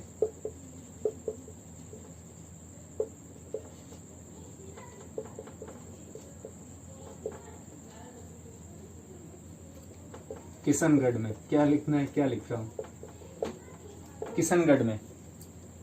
तो इसके बाद वो हथियार इकट्ठे करते हैं, ये चीजें तो करते ही करते हैं ये सब चीजें, और लोगों को डराते हैं कि भू राजस्व बिल्कुल नहीं देना है, लाग बाग नहीं देना है, मतलब लोगों को डराते धमकाते भी हैं।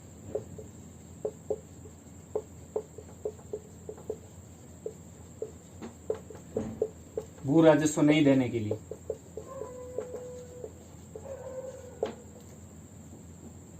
और फिर हथियार इकट्ठे करके क्या करते हैं कि जो ये आरक्षित वन होते हैं, जो मैंने बताया था रोध, जहां पे राजा शिकार खेलते हैं, तो इनकी मांग भी होती है रोधों को कम करो, तो वहां जाते हैं और कई जानवरों को मारते हैं। क्योंकि राजा ने क्या अपील की है कि गैर कानूनी काम नहीं करना है, तो ये कानून के विरुद्ध था तब कि रोध में राजा के अलावा जो ये लोग नहीं मार सकते थे किसी भी जंगली जानवर को, लेकिन ये संरक्षित जो आरक्षित वन थे उनमें जाके जानवरों को मारा कानून के विरोध में, मतलब एक तरह से विरोध प्रकट किया उन्होंने। और जो कस्टम की पोस्ट थी, आयात निर्यात, क्योंकि इनकी मांग थी मवेशियों पे कस्टम ड्यूटी आयात निर्यात कर कम किया जाए, तो उस वजह से जो कस्टम की पोस्ट बनी हुई होती थी, जहां से वो लोग जो कर्मचारी बैठे रहते थे, जैसे अपने अभी चुंगी के नाके वगैरह बने रहते हैं और बने रहते थे कहीं कहीं, तो चुंगी के नाके की तरह ही कस्टम की पोस्ट होती थी, जहां पे जैसे ही सामान आता तो उस पे वो कर लेते। तो वहां के कर्मचारियों को भी मारा, उन पर हमला किया, कस्टम की पोस्ट पर भी हमला किया। तो इस लूटपाट के बाद क्या होता है,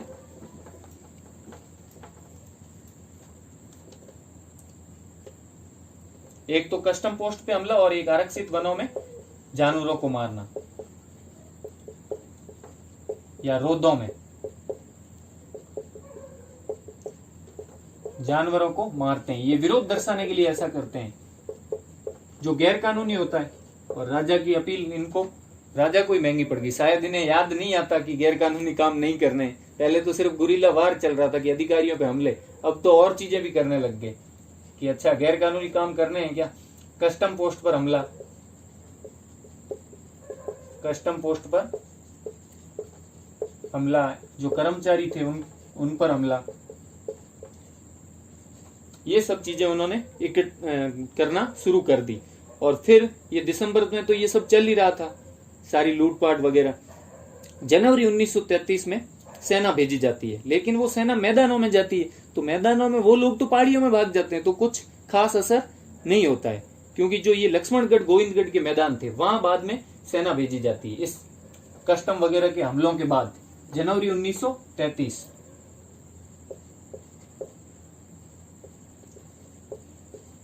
तो जनवरी 1933 में सेना भेजी जाती है। लेकिन सेना कौन कौन से इलाकों में जाती है, जो ये लक्ष्मणगढ़ और गोविंदगढ़ नाम का इलाका होता है उधर,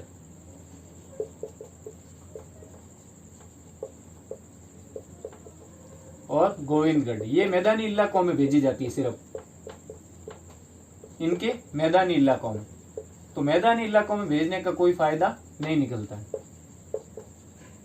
क्योंकि वहां पे वो रहते ही नहीं है, वो भाग के उन्होंने तो पहाड़ियों को बेस बना लिया था।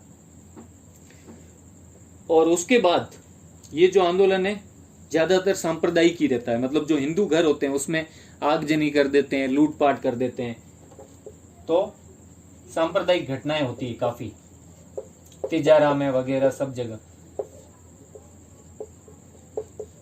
हिंदू घरों में आग लगाना। अब ये सब चीजें लिखनी कोई जरूरी नहीं है, और लूटपाट मचाना, ये सब चीजें होती है यहाँ पे, क्योंकि सांप्रदायिक घटनाओं से आप समझ गए वो क्या करेंगे।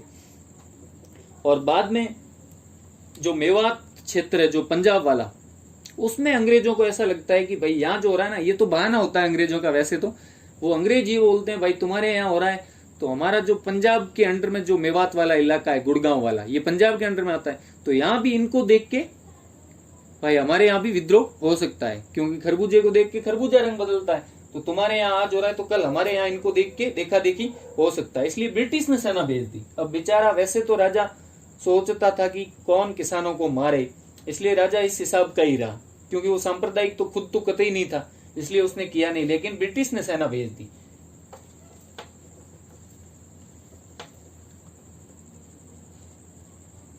तो ब्रिटिश ने अपनी सेना भेजी थी। क्यों? कारण मैंने आपको बता दिया है, क्योंकि पंजाब वाले इलाके में उनको विद्रोह की आशंका थी। इसको देखते हुए पंजाब वाले मेवात क्षेत्र में, जो गुड़गांव वाला था, मेवात क्षेत्र में विद्रोह की आशंका, इस वजह से उन्होंने की सेना भेजी है। और जबकि राजा की जो मर्जी थी ना, वो ऐसी नहीं थी, लेकिन ये सेना तो जबरदस्ती आ गई। मतलब 9 जनवरी के करीब ये अलवर में घुस भी गई थी, 9 जनवरी 1933। राजा की मर्जी के खिलाफ भेजी थी ये सेना, राजा की ऐसी मर्जी नहीं थी, राजा से पूछा भी नहीं। मैंने बोला ना, राजा और उनकी अंग्रेजों की बनती नहीं थी, वो तो जबरदस्ती करना चाहते थे, मर्जी नहीं थी। फिर भी इन्होंने सेना को भेज दिया और महाराजा ने कोई सहयोग भी नहीं किया अपनी तरफ से। जो वो चाहते थे ना, जो यहाँ के सैनिक थे, उनको उन्होंने कोई आदेश नहीं दिया जाने का, तो महाराजा ने बिल्कुल उनको सपोर्ट नहीं किया जब ये सेना घुसी जनवरी 1933 में। और बाद में जो गवर्नर जनरल होता है ना उस टाइम, विलिंगटन, वो तो राजा को ये बोलता भी है कि अलवर को मतलब जितना बुरा होना था ना उतना बुरा हो गया है, अब कुछ बचा नहीं है, इसलिए हमें सेना भेजनी जरूरी थी। तो अगर आपको ये कथन कहीं पूछ भी ले कि अलवर किसान आंदोलन के संबंध में कौन से गवर्नर जनरल ने ये कहा था, तो विलिंगटन ने कहा था कि अलवर को जितना बुरा होना था उतना हो गया है, ये चीज बताई। और ब्रिटिश ने जो महाराजा को कहा कि भाई तुम यहाँ क्या करो, ब्रिटिश ऑफिसर नियुक्त कर दो, वो संभालेगा, अब तुमसे नहीं हो पाएगा, तो अपॉइंट करने को कहा। इसके बाद ये सेना तो भेजी, उसी के बाद ये सब काम जो सेना वाला मैंने बताया है कि सेना आई, उसको दबाने की कोशिश की, ये सब जनवरी में हो रहा है और राजा की मर्जी के खिलाफ हो रहा है। तो साथ ही उसको ब्रिटिश लोग क्या सलाह देते हैं, ब्रिटिश सरकार, कि यहाँ पे अंग्रेज ऑफिसर आप या ब्रिटिश ऑफिसर अपॉइंट कर लो।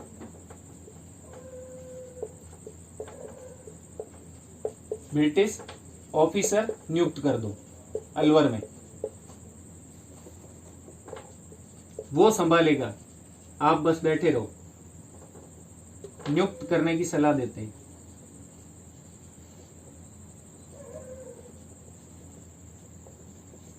तो राजा को क्या सलाह दी जाती है कि भाई एक अंग्रेज अधिकारी आप यहाँ रख लो। और ये जनवरी में, सारी जनवरी फरवरी में ये चीजें हो रही होती है। और मार्च 1933 में एक मिस्टर विलियम नाम का प्रधानमंत्री यहाँ पे नियुक्त कर भी दिया जाता है। तो इसके बाद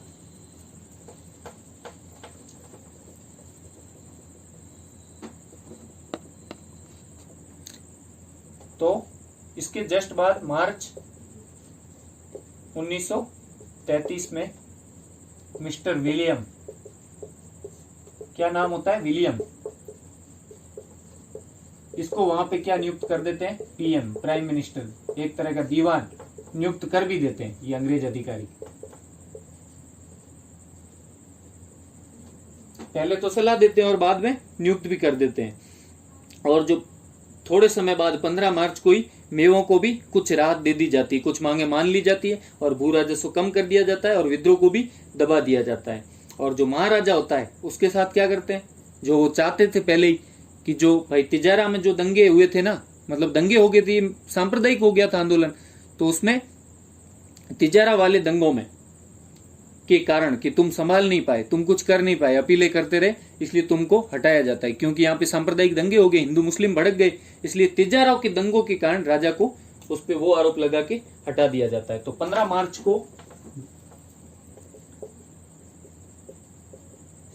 1933 को मेवों को राहत देते हैं। कुछ क्या राहतें देते हैं, भू राजस्व कम कर देते हैं और साथ में कुछ मांगे भी मान लेते हैं, जो हम देखेंगे कौन कौन सी मानते हैं।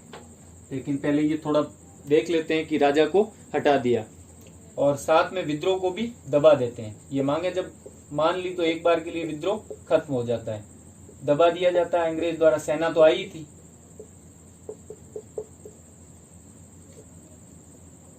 और राजा को हटा दिया जाता है। क्या आरोप लगा के,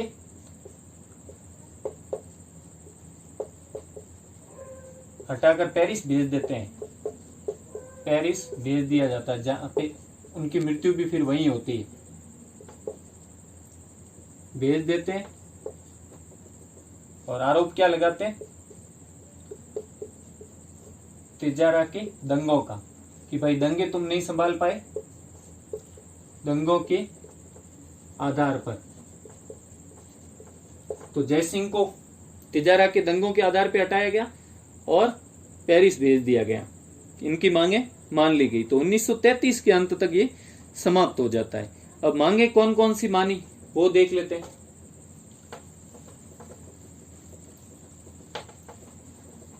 तो 1933 के अंत तक यह आंदोलन समाप्त हो जाता है, क्योंकि धीरे धीरे फिर उनकी कुछ और मांगे मानते हैं, अंत तक समाप्त हो जाता है।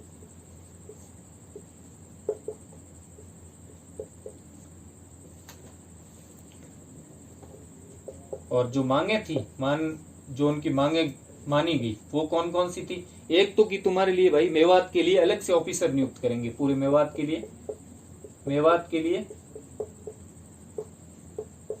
अलग से अधिकारी नियुक्त किया जाएगा जो तुम्हारा ख्याल रखेगा, नियुक्त किया जाएगा। प्लस कि 50% तुम्हारे को जो रबी की फसल है उसमें भू राजस्व की छूट रहेगी। तो रबी की फसल में, रबी के टाइम 50% भू राजस्व में छूट।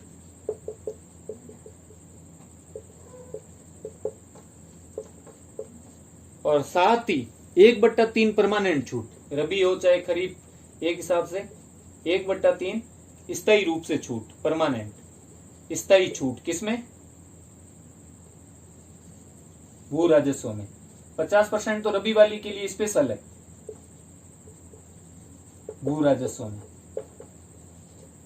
प्लस जो लागें लगती थी कुछ, हुंडा बाड़ा, खाद खर्चा, पराव, ये लागों के नाम थे।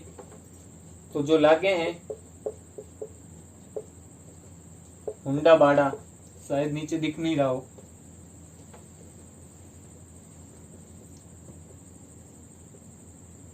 लाग, ये खत्म कर दी। कौन कौन सी? हुंडा बाड़ा।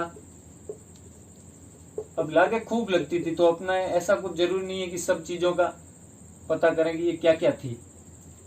अगर पता भी करना है फिर तो अपने को भू राजस्व पूरा पढ़ना पड़ेगा राजस्थान का। हुंडा बाड़ा, खाद खर्चा, ये तो खाद पर लेते थे कि भाई जो ठाकुर की खुद की खेती करनी है उसके लिए खाद का खर्चा, हुंडा बाड़ा। और साथ में पराव, ऐसी कुछ लागें थी, उनको समाप्त कर देते हैं। और साथ ही रोध जो थे, आरक्षित वन के क्षेत्र शिकार हेतु राजाओं के लिए, तो जो रोध थे उनको एक तो कम किया गया, कम किए गए। प्लस रोध में, कुछ रोधों में बकरी चराने, भेड़ चराने, गाय चराने सबकी छूट दी गई। ठीक है, मवेशी चराने,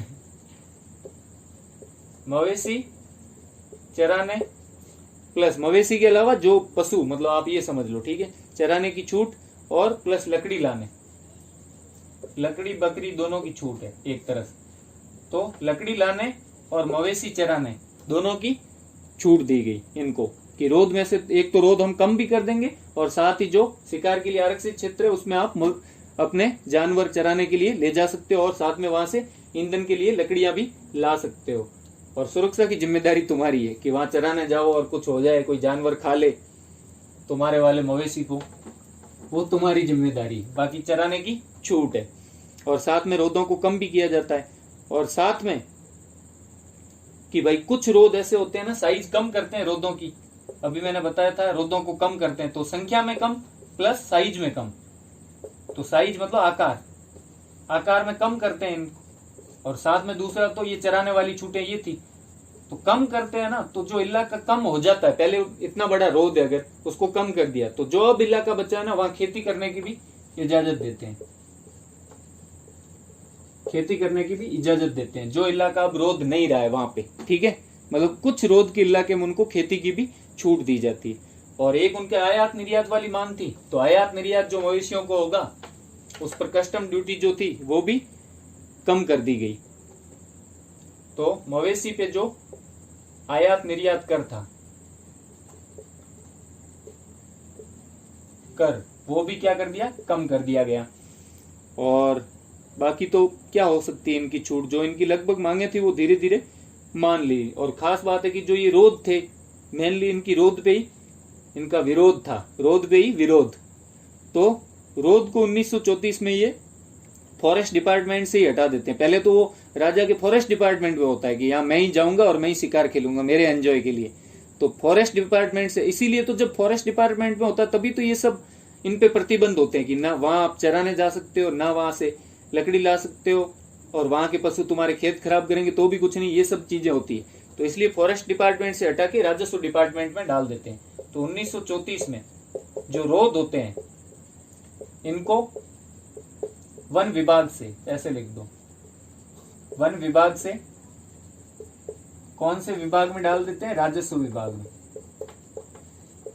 कि अब वहां खेती से संबंधित भू राजस्व लेंगे, लकड़ी लाओ, मवेशी चराओ, खेती करो, अपन को भी पैसे मिलेंगे। नहीं तो वन विभाग में क्या मिल रहा है? कुछ नहीं, सिर्फ राजा एंजॉय ले रहा शिकार करके। नहीं तो वहां खेती करवाएंगे तो भू राजस्व मिलेगा। तो अंग्रेज बड़े चालाक थे। तो ये सब चीजें हुई और इससे धीरे धीरे 1933 के अंत तक ये समाप्ति हो गया था। तो बाद में भी ये देखो, ये 1934 में ये बदलाव किया गया क्योंकि ज्यादातर रोदों को तो उन्होंने खेती के योग्य बना दिया था कि मजे करो बस जाओ। तो एक तीर से दो शिकार कर लिए, राजा को हटा दिया और मांगे भी मनवा ली। तो अब हम देखेंगे कि ये वापस एक बार शॉर्ट में सारा कुछ स्टार्ट से देख लेते हैं कि भाई मेव कौन थे। मैंने आपको बता दिया, धर्मांतरित मुस्लिम थे जो मुस्लिम बने, लेकिन उसमें मुस्लिम का इतना ज्यादा तत्व नहीं था। उनमें रीति रिवाज हिंदू थे, शांत और मेहनती थे, पहले कुछ कभी किया नहीं। लेकिन 1921 में वो एक हमला करते हैं गुड़गांव पुलिस पर, लेकिन वो दबा दिया जाता है अलवर पुलिस और ब्रिटिश द्वारा। और उसके बाद किन किन कारणों से ये होता है वो भी मैंने आपको गिना दिए। सविनय अवज्ञा, महामंदी के कारण इन पे जो भार आता है लगान वगैरह का वो, और 1922 वाला भू बंदोबस्त, और उसके बाद कि हमारी तुलना जो भू राजस्व है हमारा और जो प्रशासन है वो गुड़गांव जैसा किया जाए। उसके अंडर में जितनी सारी थी मैंने आपको बता दी थी। मेन तो अकाल वाली थी कि अकाल में राजस्व लो मत, छूट दो, अकाल राहत कार्य करो। तकावी जो कृषि ऋण है उसमें छूट दो, रोदों को कम करो, और भू राजस्व खुद को ही कम करो, बेगार पूरी तरह समाप्त करो। और जो अगर अधिग्रहण किया जाता है रोड या बांध के लिए सरकार द्वारा भूमि एक्वायर की जाती है तो उसके लिए भी मुआवजा दो, और साथ ही साथ जो अपना ये मवेशी आयात निर्यात करे इसमें छूट दो। इन सब कारणों से ये हुआ था, ये हमने देख लिया।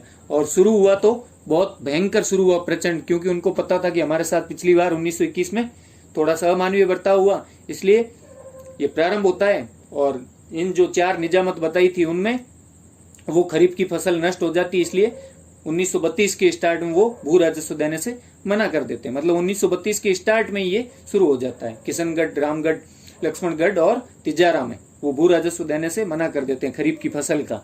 और फिर अंजुमन खादिमुल इस्लाम एक संगठन होता है और वो क्या करता है, सभाएं करता है, और उसके साथ ही शिक्षा के लिए मकतब वगैरह खोलता है, मतलब स्कूलें खोलता है, प्राथमिक स्कूलें, और वहां मीटिंग की जाती है कि भाई आंदोलन के लिए। तो ये सब देख के, वैसे तो वो सामाजिक सुधारों के लिए ये आंदोलन बन रखा होता है, तो ये सब देख के राजा 2 नियम निकाल देता है। एक तो मई में निकालता है 1932 में, पहला जो 2 मई को निकलता है कि कोई भी प्राइवेट स्कूल राज्य की अनुमति से खुलेगी, चाहे धार्मिक हो चाहे धर्मनिरपेक्ष हो, और उसमें कोई बाहरी कर्मचारी नहीं होना चाहिए। उस स्कूल में कोई भी कर्मचारी बाहर का नहीं होना चाहिए, अलवर का स्थानीय होना चाहिए। ये 2 चीजें मई में ही निकाल देते हैं अधिसूचना में। दूसरा एक एक्ट निकालते हैं जून 1932 में कि भाई जो भी सोसाइटी या संगठन बन रखा है, कहीं भी पहले बन रखा हो चाहे आगे बनाएंगे, उनका रजिस्ट्रेशन करवाना जरूरी है, पंजीकरण। तो इसके विरोध में एक मस्जिद में उनकी सभा हो रही होती है, लाठीचार्ज कर देते हैं। उस वजह से 1000 किसान तो पहले इधर उधर भाग जाते हैं, पलायन कर जाते हैं, हिजरत, भरतपुर इलाका और रेवाड़ी, हिसार, फिरोजपुर वगैरह, गुड़गांव यहाँ पे, और 2500 तो एक साथ के साथ दिल्ली रवाना हो जाते हैं। ये 22 जुलाई को ये घटना होती है लाठीचार्ज की, और 25 जुलाई को ये अपना पलायन हो जाता है और 1 सप्ताह तक चलता है। तो दिल्ली जो जाते हैं वो कहते हैं हम तो हिजरत करके आए हैं उनके विरोध में, इतने सारे लोग हम सताए गए हैं तभी यहाँ आए हैं। तो जो दूसरे संगठन होते हैं वो मौका ही देख रहे होते हैं, और वो क्या करते हैं, इसको सांप्रदायिक मांगे इसमें जोड़ देते हैं कि भाई मस्जिदों पर सरकारी नियंत्रण समाप्त हो और उर्दू भाषा को बढ़ावा दो, मुस्लिमों के लिए अलग से स्कूल, और मुस्लिमों को सरकारी नौकरियों में उनकी, मुस्लिमों मतलब मेवों को सरकारी नौकरियों में मतलब बढ़ावा दिया जाए, उनकी संख्या के अनुपात में उनको नौकरी भी मिले। तो ये चीज होती है। और उसके बाद ये सब संगठन जो मुस्लिम लीग और एक और जो संगठन इंपॉर्टेंट बताया, जमाते तबलीगी उल इस्लाम, ये और अंजुमन खादिमुल इस्लाम तो था ही, तो दो नाम ये याद रखने हैं जो उर्दू वाले हैं मेन, तबलीगी और अपना वो खादिमुल इस्लाम। तो ये सब मिलके ऑल इंडिया मुस्लिम कॉन्फ्रेंस, दो तो इंग्लिश वाले नाम जैसे वो नहीं भी याद रखो तो सबको पता है, मुस्लिम लीग वगैरह, मिलके इसकी पब्लिसिटी करते हैं, खूब प्रदर्शन वगैरह करते हैं और एक बाद में काउंसिल ऑफ एक्शन बनाते हैं। और जिसमें कौन कौन होते हैं, मुख्य तो होता है यासीन खान जो होते हैं गुड़गांव के, और उसके बाद दो और होते हैं, एक तो सैयद बीक नारंग अम्बाला की जो इस तबलीगी वाले जो संगठन है इसके सचिव होते हैं जमाते तबलीगी उल इस्लाम के, और तीसरे होते हैं अपने मोहम्मद अली जो हमारे अलवर के स्थानीय नेता ही होते हैं। तो ये जो काउंसिल होती है, काउंसिल ऑफ एक्शन, ये एक्शन शुरू कर देती है। एक्शन मतलब लड़ाई वड़ाई शुरू, नो रेंट आंदोलन शुरू करती है नवंबर में 1932 में, नवंबर 1932 में ये क्या करती है, नो रेंट आंदोलन। और जब नाजिम होता है जो तहसीलदार किशनगढ़ का, वो भू राजस्व इकट्ठा करने के कार्य के लिए जा रहा होता है तो उस पर हमला किया जाता है और रोडें ब्लॉक कर दी जाती है, पहाड़ियों पे बैस बनते हैं और वगैरह वगैरह चीजें की जाती है। तो उससे मुस्लिम क्या हो जाते हैं, जो मेव क्या होते हैं, उत्साहित हो जाते हैं कि अब हमारे विरोध में कुछ राजा कदम तो उठा नहीं रहा। और राजा बेचारा क्या करता है, फिर एक घोषणा करता है कि भाई ये गैर कानूनी गतिविधियां जो तुम कर रहे हो, नाजिम आजिम के चपेट लगा रहे हो, ये गलत है और बंद कर दो। अपील करता है, तो अपील सुन के वो और ज्यादा उत्साहित हो जाते हैं कि राजा तो झुक गया है, अपीलें कर रहा है, आदेश की जगह अपील आ रही है। तो वो एक कमेटी बनाता है फिर कि भाई तुम समझ जाओ, मैं एक कमेटी बना देता हूँ, वो जांच करेगी, तुम्हारी मांगे मान लेगी। और फिर उस कमेटी में कौन कौन होते हैं, दुर्जन सिंह, गजनाफर अली और गणेशी लाल, ये इस कमेटी में होते हैं। लेकिन यासीन खान बोलता है कमेटी के पास भी नहीं जाना, ये तो बस गोली है, मैंने देखा है पहले के आंदोलनों में कुछ नहीं करती। कमेटी जब भी बनी है तब ये आंदोलन रुक गया था और उस आंदोलन के चरण भी बने थे बिजूलिया जैसे, इसलिए अपने को कोई चरण नहीं बनाने हैं, जारी रखना आंदोलन। तो कमेटी के सामने किसान नहीं जाते हैं। तो मेव सफलता से और ज्यादा उत्साहित होते हैं, गुरीला वार प्रारंभ करते हैं, लूटपाट स्टार्ट करते हैं, बनियों की घरों को में डकैती करते हैं। और ये डकैती कब होती है, किशनगढ़ में दिसंबर 1932 में, सर्दियों में। तो किशनगढ़ में क्या होता है, डकैती हो जाती है बनियों के घरों में और लोगों को डराते धमकाते हैं, भू राजस्व नहीं देना है, लाग बाग नहीं देनी है। और फिर हथियार इकट्ठे भी करते हैं और जो आरक्षित वन होते हैं, जो ये रोध होते हैं राजा के शिकार के लिए, वहां जाके जानवरों को मारते हैं कि भाई राजा ने कहा गैर कानूनी काम नहीं करना, तो गैर कानूनी करेंगे तभी तो उनके विरोध में कहा जाएगा। तो विरोध में क्या करते हैं, जानवरों को भी मारते हैं रोधों में जाके। और जो कस्टम ड्यूटी वाली पोस्ट होती है, जो पोस्टें बन रखी होती है, जो नाके, उन नाकों पे जाते हैं और वहां के एम्प्लॉइयों के बचीड़ बोलाते हैं, उनको मारते हैं उसी पोस्ट से टकरा टकरा के। और कस्टम जो पोस्ट होती है उनमें आग भी लगा देते हैं। फिर जनवरी 1933 में जो अपने सेना भेजी जाती है, और वो कहाँ जाती है, मतलब सेना ज्यादातर मैदानों में जाती है, लक्ष्मणगढ़, गोविंदगढ़, तो वहां ज्यादा कुछ होता नहीं है। और ये मेव सांप्रदायिक हो जाते हैं, भड़क जाते हैं, तिजारा में तो दंगे ही हो जाते हैं और हिंदू घरों में आगजनी कर दी जाती है, लूटपाट। तो उस वजह से फिर 9 जनवरी को अंग्रेज जो ब्रिटिश होते हैं वो सेना भेज देते हैं। और ये सेना 9 जनवरी को कहाँ आ जाती है, वो गुड़गांव से भेजते हैं। और कारण क्या बताते हैं कि भाई तुम्हारे वहां हुआ है, उनको देख के हमारे वाले मेव भी यहाँ गुड़गांव में कर देंगे, ये जो पंजाब नियंत्रित जो हमारा एरिया है उसमें कर देंगे, इसलिए वो सेना भेज देते हैं अपनी तरफ से। देखो कितनी जबरदस्ती है। और महाराजा बोलता है नहीं भाई मेरी मर्जी नहीं है, मत भेजो, वो तो जबरदस्ती अंदर ही घुसा देते हैं सेना को। और महाराजा बिल्कुल भी सपोर्ट नहीं करता है कि भाई जबरदस्ती आई है, मैं तो साथ नहीं चलूंगा, नहीं मेरे सैनिकों को भेजूंगा। लेकिन फिर भी वो तो सेना दबाने लग जाती है। और जो गवर्नर जनरल होता है विलिंगटन, वो एक सेंटेंस बोलता है कि भाई अलवर को जितना बुरा होना था वो हो गया है महाराजा साहब, अब खूब है, ठीक है, अब हम करेंगे, तुमसे कुछ नहीं होगा, हमें करने दो, तुम बैठ जाओ पीछे जाके। तो ब्रिटिश के जो महाराजा होते हैं उनको एक सलाह भी देते हैं, तुम ब्रिटिश अधिकारी नियुक्त कर लो यहाँ पे और अपॉइंट कर लो। तो इस वजह से मार्च 1933 में मिस्टर विलियम को यहाँ पे प्रधानमंत्री अपॉइंट कर लिया जाता है। साथ में उसको देखो कितनी चालाकी की, प्रधानमंत्री नियुक्त करते हैं लेकिन साथ में राजस्व विभाग भी उसको दे देते हैं। जैसे आजकल भी होता है ना, कोई एक मुख्य नेता होता है तो वो 4-5 विभाग मंत्रालय ले लेता है, अपने पास रखता है, जो मैन होते हैं वो। उसी तरह उसको राजस्व विभाग भी साथ देते हैं मिस्टर विलियम को, और बना देते हैं प्रधानमंत्री यहाँ का, अलवर का। और 15 मार्च 1933 को मेवों की मांगे मान ली जाती है कुछ, और उसको भू राजस्व में भी कमी करते हैं। और मांगे जो माननी थी वो मैंने अभी बता दी आपको। और महाराजा को बोलते हैं भाई तिजारा में दंगे हुए, तेरे कारण हुए, तू नहीं संभाल पाया, हटा, तू जा पेरिस। और उसको पकड़ा देते हैं पेरिस की टिकट, और पेरिस उनको भेज दिया जाता है। और 1933 के अंत तक ये कुछ मांगे और उनकी मानने लगते हैं धीरे धीरे, और 1933 के अंत तक ये समाप्त हो जाता है। मांगे कौन कौन सी मांगी, तो फिर मेवात के लिए अलग से अधिकारी नियुक्त करेंगे। ये मांग थी, एक तो मान ली। दूसरा 50% उनको भू राजस्व जो रबी वाला है, रबी की फसल वाला, छूट दी जाएगी। ये 1933 में ही दी थी ये छूटें सारी जो बता रहा हूं, तभी तो 1933 के अंत में समाप्त हो गया। और साथ में 1/3 परमानेंट छूट, स्थायी रूप से भू राजस्व में 1/3 छूट रहेगी, 50% रबी वाले में छूट रहेगी। लाग जो है हुंडा बाड़ा, खाद खर्चा, पराव, वो सब उनको क्या कर दिया जाएगा, अबोलिश, उन सबको खत्म किया जाता है। अब कोई खाद खर्चा नहीं भरना तुम्हारे को, ठीक है। मतलब जो अनावश्यक लागें होती है उनको वो समाप्त कर देते हैं। और रोध जो होते हैं शिकार के क्षेत्र, उनमें भाई तुम अपने मवेशी चरा सकते हो और ईंधन के लिए लकड़ियां ला सकते हो, मतलब उपयोग कर सकते हो उनका। और साथ ही रोधों की जो साइज थी, आकार था, कम कर दिया। और जो आकार कम होने से जो जमीन बची है ना, अब जो नई बन गई जमीन, तो वहां पे आप खेती शुरू करवा दी, तुम खेती कर लो। और 1934 में, 33 में वैसे आंदोलन तो समाप्त हो गया, लेकिन एक सुधार 1934 में उन्होंने ये किया कि जो ये रोध थे उनको क्या किया, वन विभाग से हटा के उसको कौन से विभाग में डाल दिया, राजस्व। क्योंकि अब बहुत सारे रोधों की तो साइज कम कर दी थी बिल्कुल कि राजा जी आप इतने में ही खेलो शिकार, और हम तो क्या करेंगे, बाकी वालों में खेती करके पैसे कमाएंगे। बहुत सारा कर्जा आ रखा है विश्वविद्यालयों से और मंदी से हमारे ऊपर। तो फिर ये चीज अपनी जो मेव किसान आंदोलन वाली है एकदम से समाप्त हो जाती है। ये था हमारा मेव किसान आंदोलन अलवर वालों का। अब एक थोड़ा सा इंटरेस्टिंग फैक्ट आपको मैं बता देता हूं कि मेवों में इस आंदोलन के बाद कुछ नए ट्रेंड आ गए थे। ट्रेंड मतलब फैशन नहीं जो आजकल, मतलब एक नई चीज देखने में मिली। वो ये थी कि वो सेकुलर से क्या बन गए, कट्टर मुस्लिम बन गए। ये नया ट्रेंड आया था उनमें। क्या बन गए, सेकुलर से पूरी तरह से कट्टर मुस्लिम। पहले वो सेकुलर थे क्योंकि हिंदू से बने थे, इसीलिए तो तबलीगी ये बना था संगठन, उनमें पूरी तरह से मुस्लिम धर्म का प्रचार करने के लिए। तो मेव ये नया ट्रेंड आया है। नए ट्रेंड क्या क्या आ गए, या नई क्या चीजें या शामिल होगी मेवों में, ऐसा कोई अगर क्वेश्चन आता है तो उनमें क्या शामिल हो गया।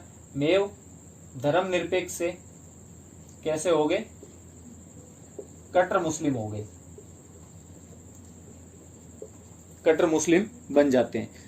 वैसे तो कुछ लोग होते हैं ना जो राष्ट्रवादी, वो इनको समझाते भी हैं, कोशिश भी करते हैं कि भाई तुम प्रोग्रेसिव विचार लाओ, प्रगतिशील विचार सोचो, ये कट्टरता में कुछ नहीं रखा, लेकिन उसका कुछ खास फायदा नहीं होता है। और 1947 के जो दंगे हुए थे ना, उसमें सबसे ज्यादा जो प्रभावित लोग थे वो मेव ही थे। सबसे बुरे जो विक्टिम थे ना वो मेव थे, सबसे बुरे प्रभावित।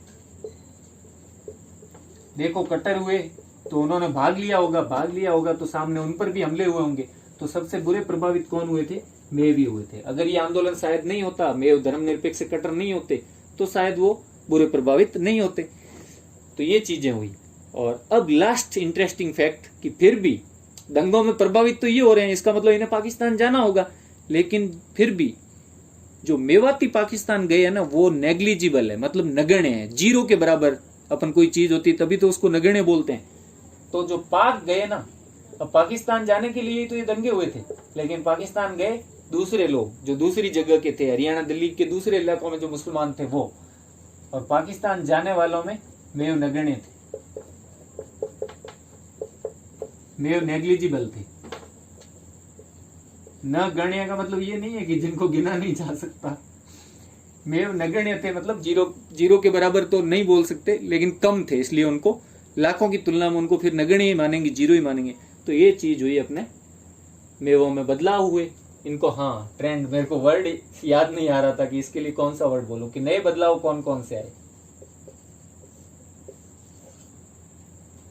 तो अगर आपको मेरा ये वीडियो अच्छा लगा हो तो इसे लाइक करें, अपने दोस्तों से ज्यादा इसको शेयर करें, और अपने चैनल स्टडीज ड्यूटी मोडोमियो को सब्सक्राइब करें। Thank you so much. पढ़ते रहें, स्टडीज ड्यूटी।